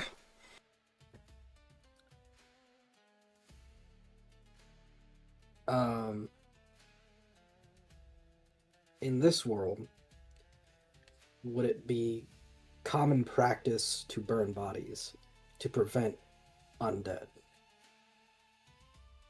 It would depend on your practices. I would say that would probably be more common in like the Elven Islands, because they have a lot more like different kinds of mysticism than like the island that you're on now. I would view it like your island has a lot more scholarly type pursuits of magic and the arcane, and probably like since you have the dwarfs and the gnomes, you have a little bit more of the science approach, whereas on the elven side you probably have a little bit more of the astrological and mysticism types pursuits. So some of their cultures might burn bodies, for example. Maybe the orcs do too on the island that you're currently on, but the dwarves probably not. I don't know, I'd assume the sisters most likely wouldn't either, just because they have a higher level of pursuit of knowledge. A little more refined, I guess, in some ways than like I'm not saying that the elves don't have a refined art of study, but it's just different. There's a little bit more difference in how they pursue it. Okay. Orcs do it because they worship like a fire god, so. There you go. I got one more thing. Based on what I saw in her like magical hologram and her body before me, would it be possible to glamour myself as her? Yes, but you would have to glamour yourself as the state she's in. Okay. So you would look sickly. Yeah. She wasn't terribly decomposed, but she was starting to decompose, right? Yeah. And the holographic image, unfortunately, that's a gray zone. So you could piece the two together, but you'd still look sickly. You'd probably look paler than she might have been. Probably don't want that kind of attention anyway. I don't know. It's up to you. I mean, that attention could be interesting. It's all narrative. Suppose if we know the way out, we should get going.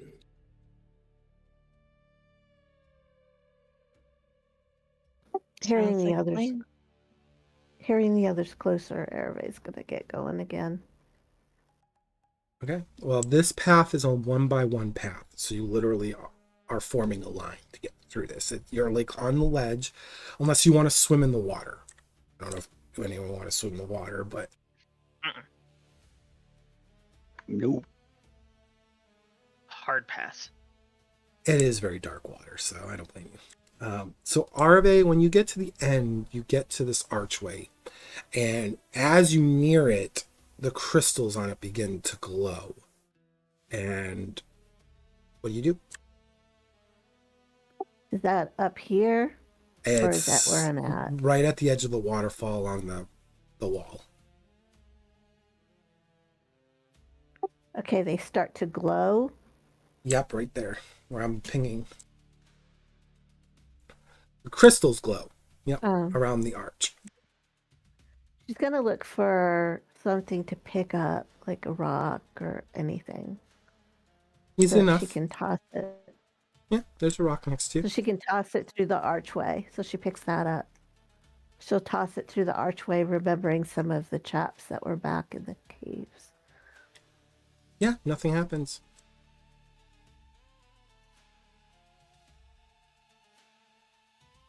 She looks back to the others. It's like, remember me well if something happens here. She kind of grits her teeth. She Wait, has a feeling it's magic. You'll be fine. Hold on. Isn't that octagon supposed to be a key? You make good points, Bria. Okay, so Erve, hearing Bremia, will start backing up. But it's unknown what door this key goes to. It could have been what we went through before back there. But it better be safe than sorry. Yeah, it's 1-by-1, I was just gonna- Arve. Yeah, you can't just go. You might be jumping in the water. No, we gotta human was trying chain to- hand this thing over. Okay. Yeah, I hand it to Bria and so forth. Yeah, hand and it then to we'll just Thistle. pass along the chain. Yeah. Yeah, I'm like, you're Yeah. not pushing Thistle into the water. No, I was trying to make it so that it looks like she curved around her, but okay. Yep, you've got the octagon in your hands now. Okay, with the octagon in her hand. She's not sure whether to open the caging or not. So she kind of like turns her head away and holds it forward, pushing it through trying to push it through the archway. The crystals dull and turn off once you step through with the crystal in hand.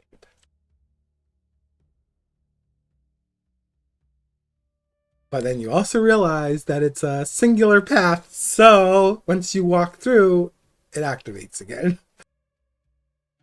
Yeah, so you're gonna have to give those back.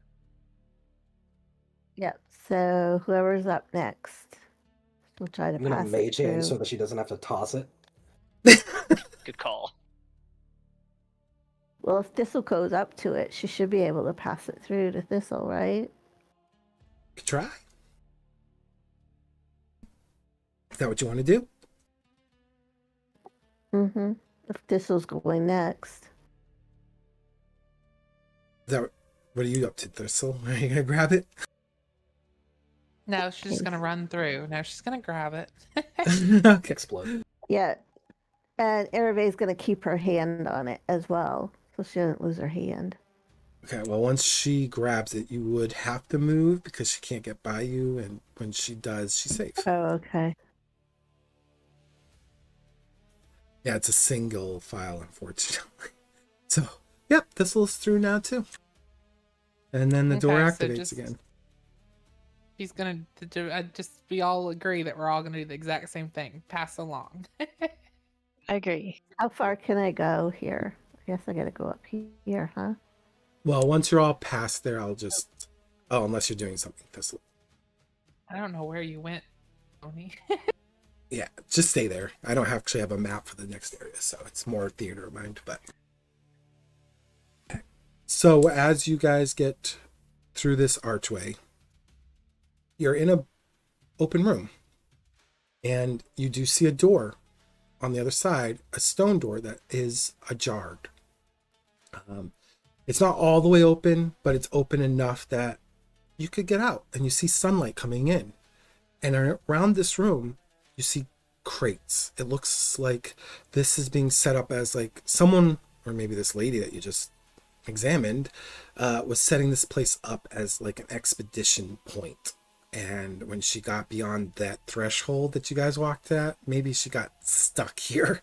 So all of these things in front of you was things that she was setting up to set up her expedition of the area that you just went through.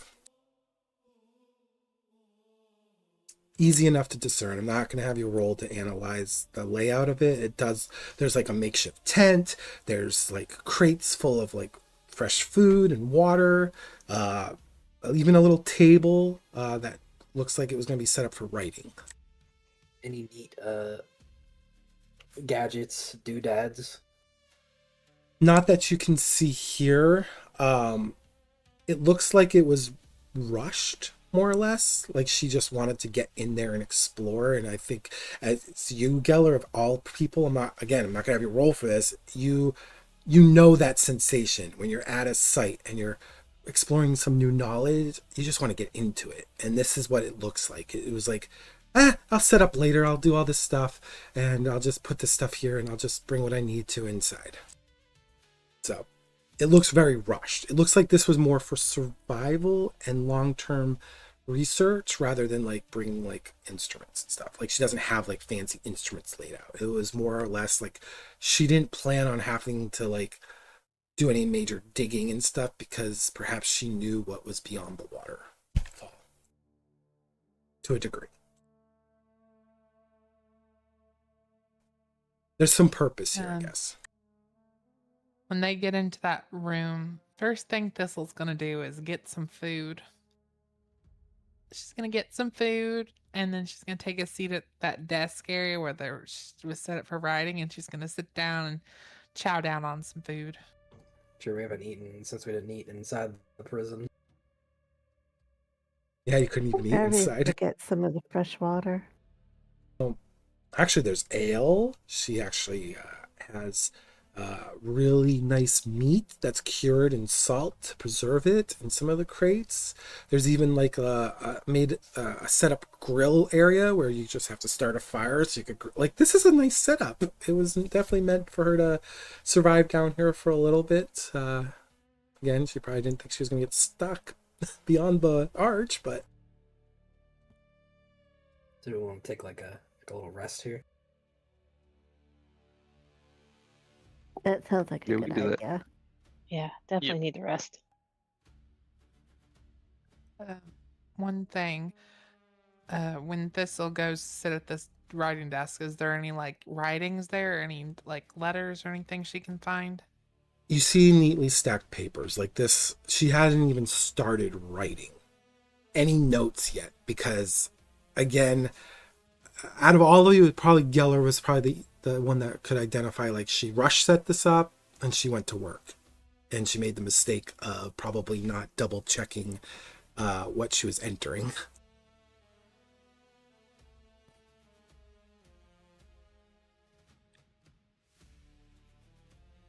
Her judgment was poor and her curiosity killed her. Good way to put it. Thistle's gonna eat her food, and she just kind of sits there for a minute, kind of quiet.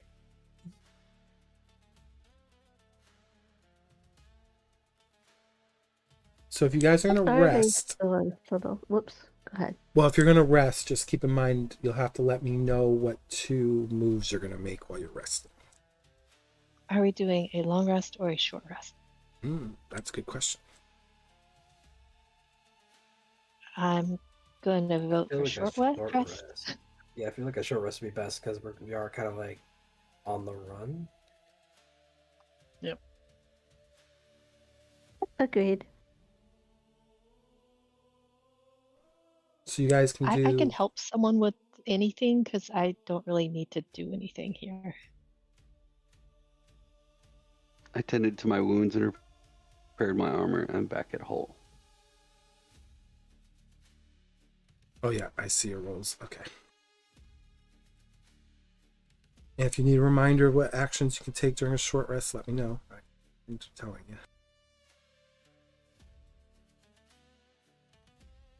You could tend to wounds. You'd have to roll 1d4 plus your tier, which you're a tier 2. And then you'd clear stress. Same thing, 1d4 plus your tier, which is a 2. And then you could repair armor, which is a 1d4 plus your tier, which is a 2. So you'd add plus 2. And then you could prepare. We're not. I wonder why we're not getting that up down time. I don't know. Does it give you the option to put the plus in when you roll it? No. All right. Well, I'll just keep in mind. I'll have to look at that. But I mean, there's a little black box. Yeah, there is. Yes, you need to add it there. You I gotta think. you gotta click the little icon that says to roll. okay, good. I was like, whew. I don't know how I'd fix that on those sheets because those sheets are external. Oops, accidentally clicked it twice. That's all right. And then just make sure to repair your armor or tend your wounds when you need, however they roll. Now remember, you could have prepared too. Yeah, that box is your roll. You can put anything in there you want. It doesn't do it. Sorry, I will just keep in mind. Well, what I did was I opened it up, I clicked the little icon that's like the 1d4, it rolled for me, and then I clicked confirm, and then it changed. Like it took away whatever armor slots I repaired, and the same thing for stress. Ah. Oh, it automatically took care of that for you then, it sounds like. Yes, I did not have to manually put in anything or change anything. Okay, good. Good. So it sounds like it might already put your tier in there and then it just fixes it. Okay, cool. For a short rest, so hey. And whatever you guys want to do now for role play purposes, you can. But there is now, after that short rest, which is about an hour, you guys eat, settle in, and the sun is now starting to get a little weaker on the other side of that door.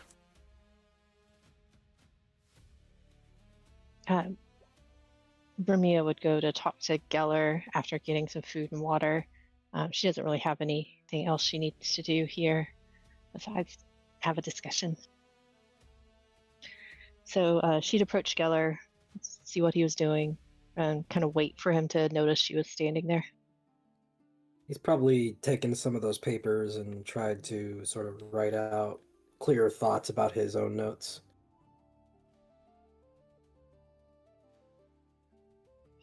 You making notes about what happened? Yes, just trying to piece everything we found together best I can. Have you made any sense of it yet? I think there's still a lot we don't know. But one thing is for certain. The Silver Sisters are our enemy.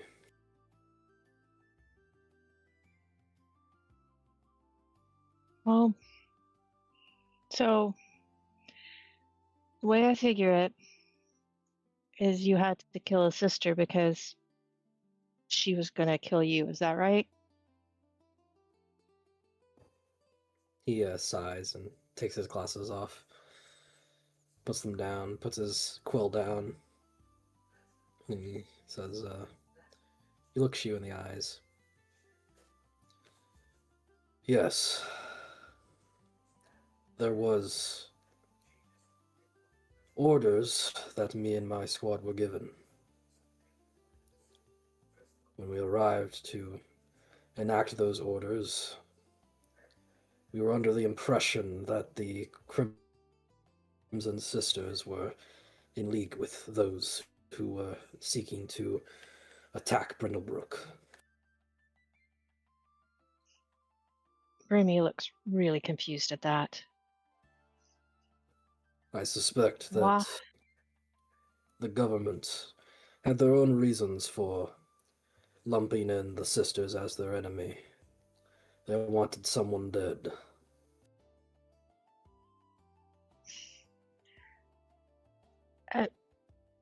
That doesn't make sense. Why would the sisters attack Brindlebrook?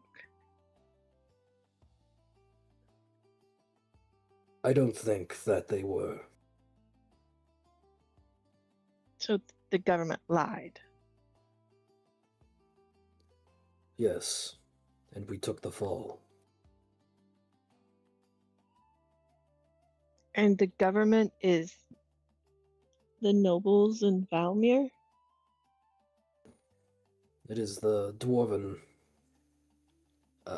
houses that controlled me and my colleagues.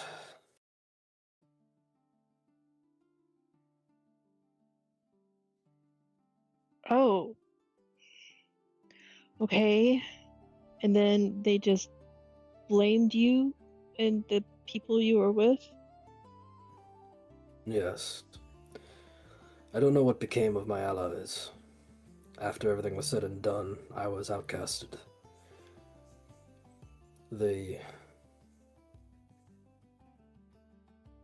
I did my job well. We took down that Crimson Sister, but she didn't deserve to die. At least I don't think so.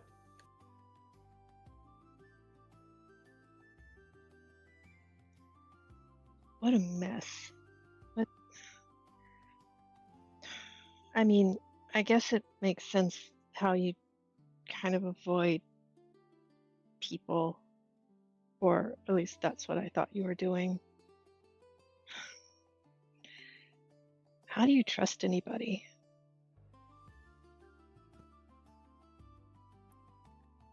Honestly, Bermia, I don't. But you left to keep your enemies closer.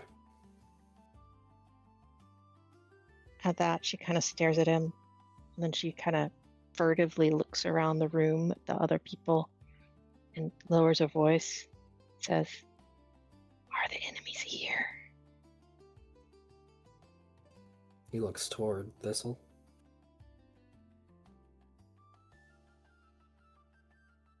I think we're about to find out.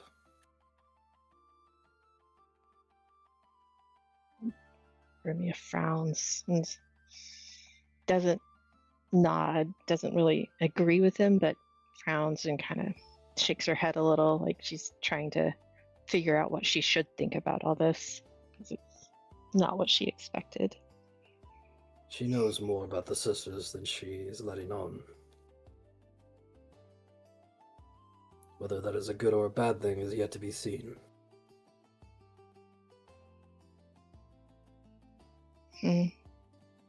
Well, I don't... Okay, well, I guess that's just the way things are, but I don't like being around a lot of people I don't know like this. Maybe once we get out, we can just leave. Get back to, I don't know, something else. I don't think we have the luxury of going back to our simple lives. Whatever we're deep inside of, we're not going to be able to shake it until it's over. But at the very least, everyone here is on the same side. Take some solace in that. Right. Same something is pursuing all of us and put us together for some reason. Okay. I get that. I get that. I didn't want to trouble you with these thoughts, Bermia. I'm sorry to put that weight on you. Well, the way I look at it, everyone has the right to secrets, but when those secrets start affecting the people around them, they shouldn't be secrets anymore. So I think that it's better, since your past is affecting things now for the rest of us. I think it's best that we know, and that was the only way to move forward. So I appreciate you explaining it, and I think I have a lot to think about now. I understand, and thank you for understanding my side as well. She just kind of nods, and she kind of shifts around, not really sure what to do with herself, and just nods again, and then kind of goes over to a corner and sits down, starts, pulls out the little brooch from earlier and starts just playing with it.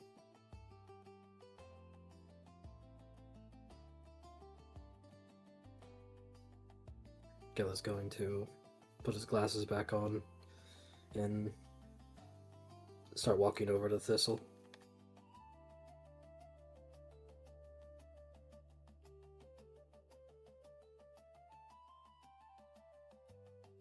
What is Thistle doing? Thistle is eating. She's got some meat. She's got some ale. She's got some fruits. She's got some veggies. She's made herself a platter. And so she's decided she's going to have her first, second, third, fourth, fifth dinner right now because she's starving. So when Geller comes up, she's just loading all that food in.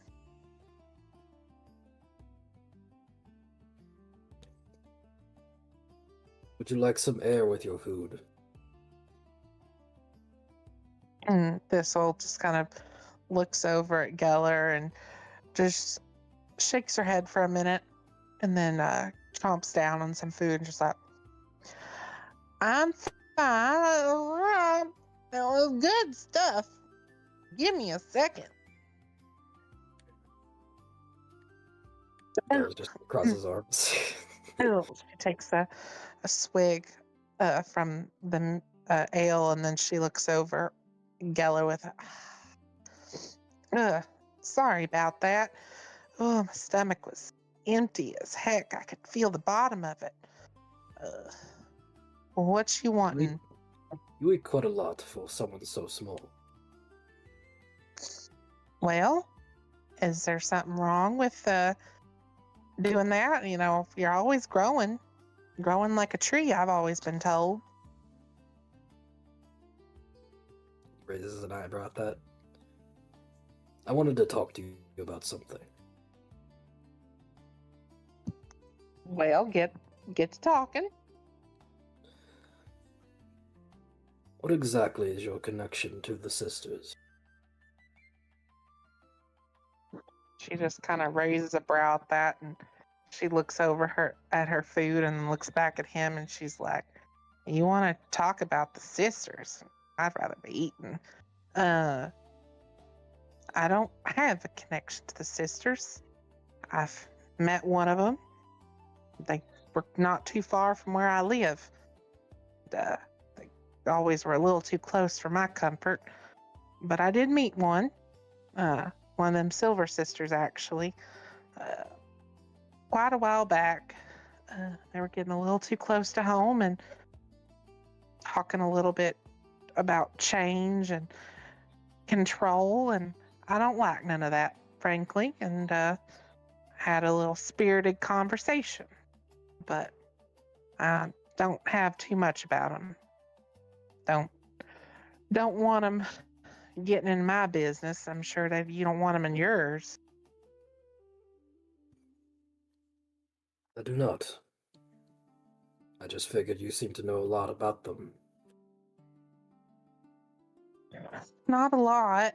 I mean, I know as much as anybody else, I think. They're a group of magical people like yourself, and they just want to control everything. And make it their way or the highway, and I ain't about that. I believe everything moves at its own pace. It's like a river or a creek. They all move at their own pace, and nobody needs to try to rush it or slow it down. And that's all the sisterhood tries to do, is they try to control everything. And I don't like that. But I know I was seeing that dead sister, nobody deserves to die like that. Nobody deserves to be scared and be fearful and be left in a damp little holler cave. But I believe you have to have respect for the dead, no matter who they are.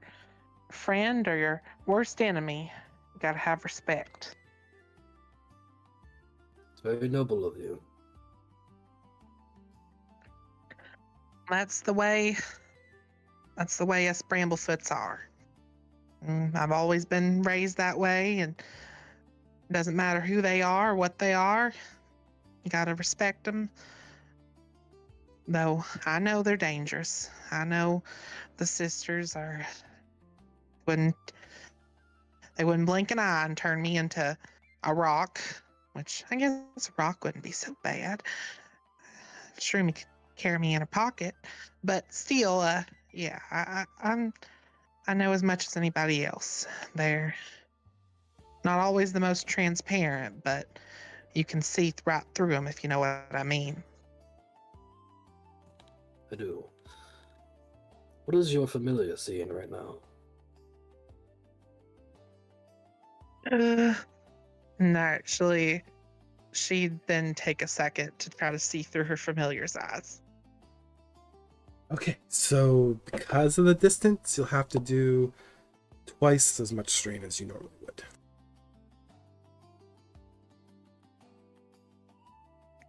Okay, so she'd do 2 strain. Okay.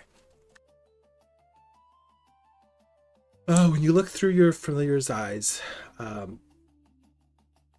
well, it's interesting. Look like you're on the road, and in a carriage. And in the carriage, there are 2 sisters. One donning red, like fabric robes. They do have a slight shimmer of crimson and whatnot, black and crimson, kind of like seeping through, almost like fire. Very beautiful, especially since the light's hitting it through the carriage window. And then the other sister's wearing silver, and they're both sitting up very poised, and they are in looks like a dialogue conversation. You can see their mouths moving, and then the little familiar looks to the right of Valen out of the pocket, and you see House Giovanni, guardsman,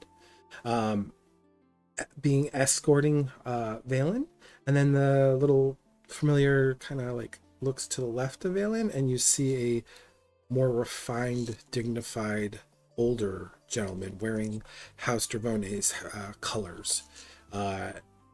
He's got a nice, like, groomed beard and everything, but he has this expression of discipline to him. Very rigorous, very focused. His eyes are, his skin isn't flawless either, though. It is marred with, like, a lifetime of experiences from battles and everything else, and he seems to be engaging in conversation with the sisters. But again, you can't really make out the words through their familiar, but you can at least see their in dialogue. Okay, so some out of character clarification. So he's engaging with the dialogue with the sisters that are in the carriage? Yep, they're all in the carriage. Okay, so the head of house, the man, sorry, the older man is in the carriage too, or Yep. outside the carriage? He's in the carriage. Yep. Okay, and so he's in the carriage. Is Valen in the carriage? Yeah, you're assuming Valen is, because your familiar is attached to her.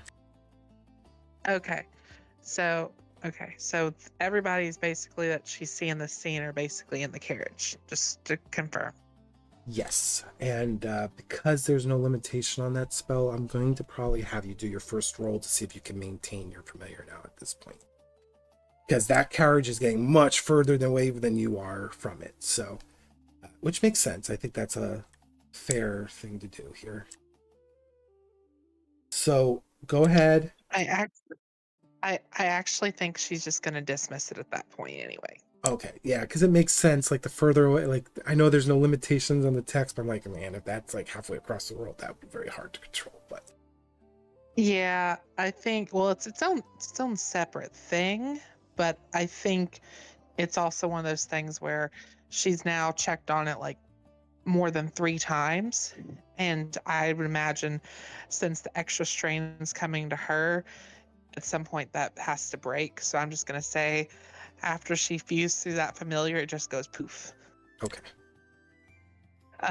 Okay, so she just saw this vision, saw through her familiar's eyes for the last time, and I'm gonna say she felt it go poof after that. And then she kind of comes back and looks at Geller, and she just says, well, I'm not sure if it's good or bad news.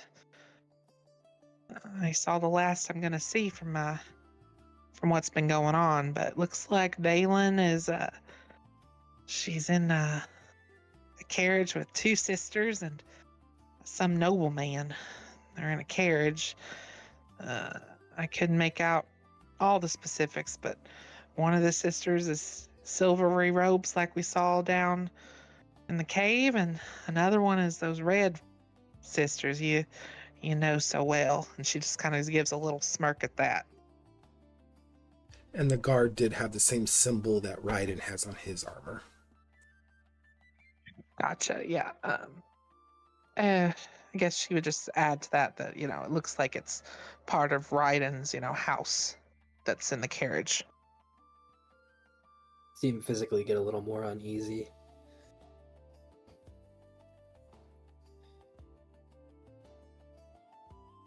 Hopefully Valen is okay. Well, I mean, I've never heard of them to. Well, I guess she doesn't have no magic, does she? But she might know too much. I know that knowledge is one of those sisterhood's specialties.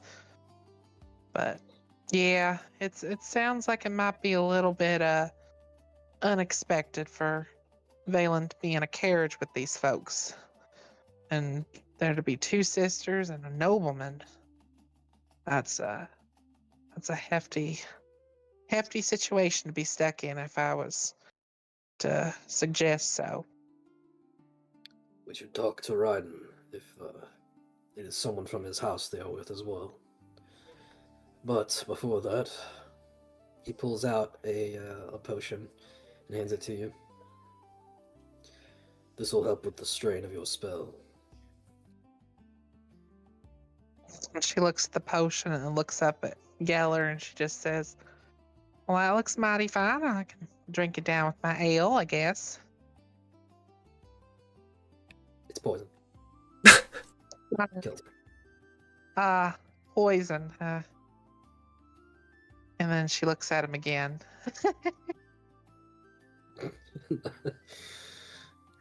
It's a stamina potion. Yeah, right. I knew that.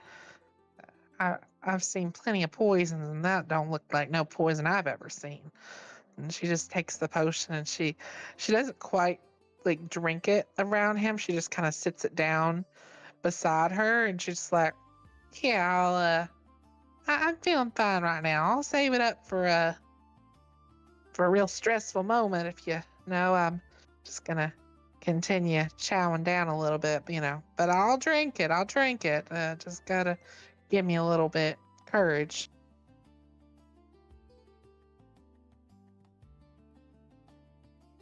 Very well. Gives like a smirk at that. Walks away. And she just kind of looks at the potion, then looks at him, and she looks back at the potion, and she's like,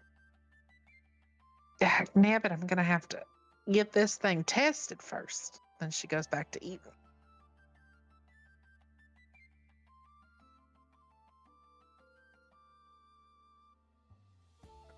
Are you approaching Raiden?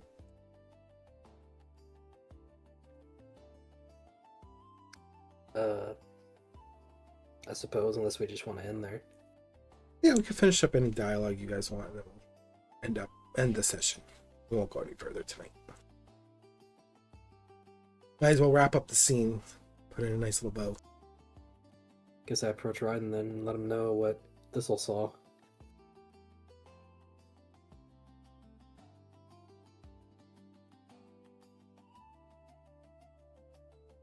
Sorry, repeat parts of it again. I missed some of it.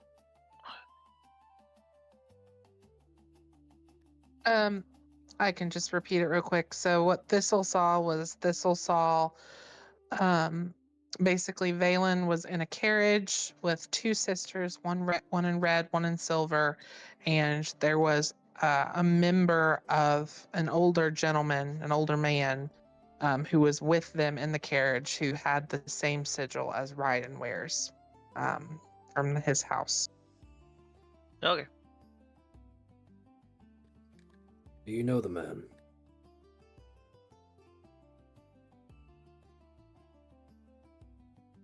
Do I know the man? Yeah, you know the. I'm assuming I would know. Would it be the head of the family then? Yeah. Okay. Then I will say yes. He's the head of the family that I'm sworn to. But it's strange if he's, well, maybe not strange, but definitely is worrisome if he's talking with the sisters. They have a history with working with them. As all of the great families do, the sisters kind of lead our paths.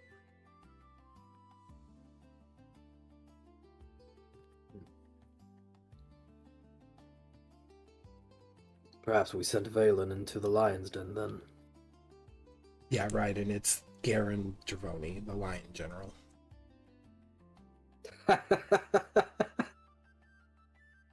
Yep. Just so you have a name. Because you would know that. Yep.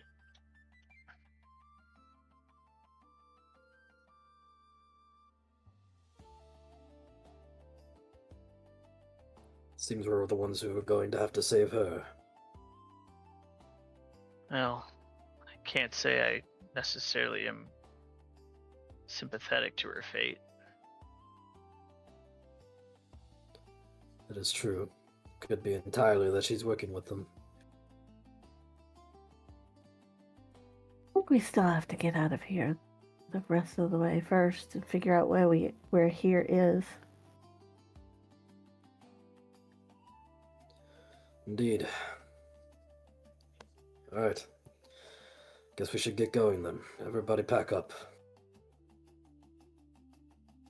And I think that will be where we stop tonight. Before you guys leave finally leave the underground and into the open air again, we'll stop there. That sounds like a great stopping point, and we'll pick up there in 2 weekends from now. Okay. Well, thank you so much, guys. I hope you had a good little adventure. Hope you got a good RP session out of it, and I'm actually going to be bumping you guys up to level 3 after this journey. Hey. Level 4 might be a little further away than level 3, so as you can tell, it's getting a little longer to get to each level, but there's only 10 levels of Daggerheart, so that makes sense. So, don't forget to do your level up during the next 2 weeks. You're going to be level 3, which you're still in tier 2 engagements, but you'll be level 3, so you're going to be on the little higher end of that now.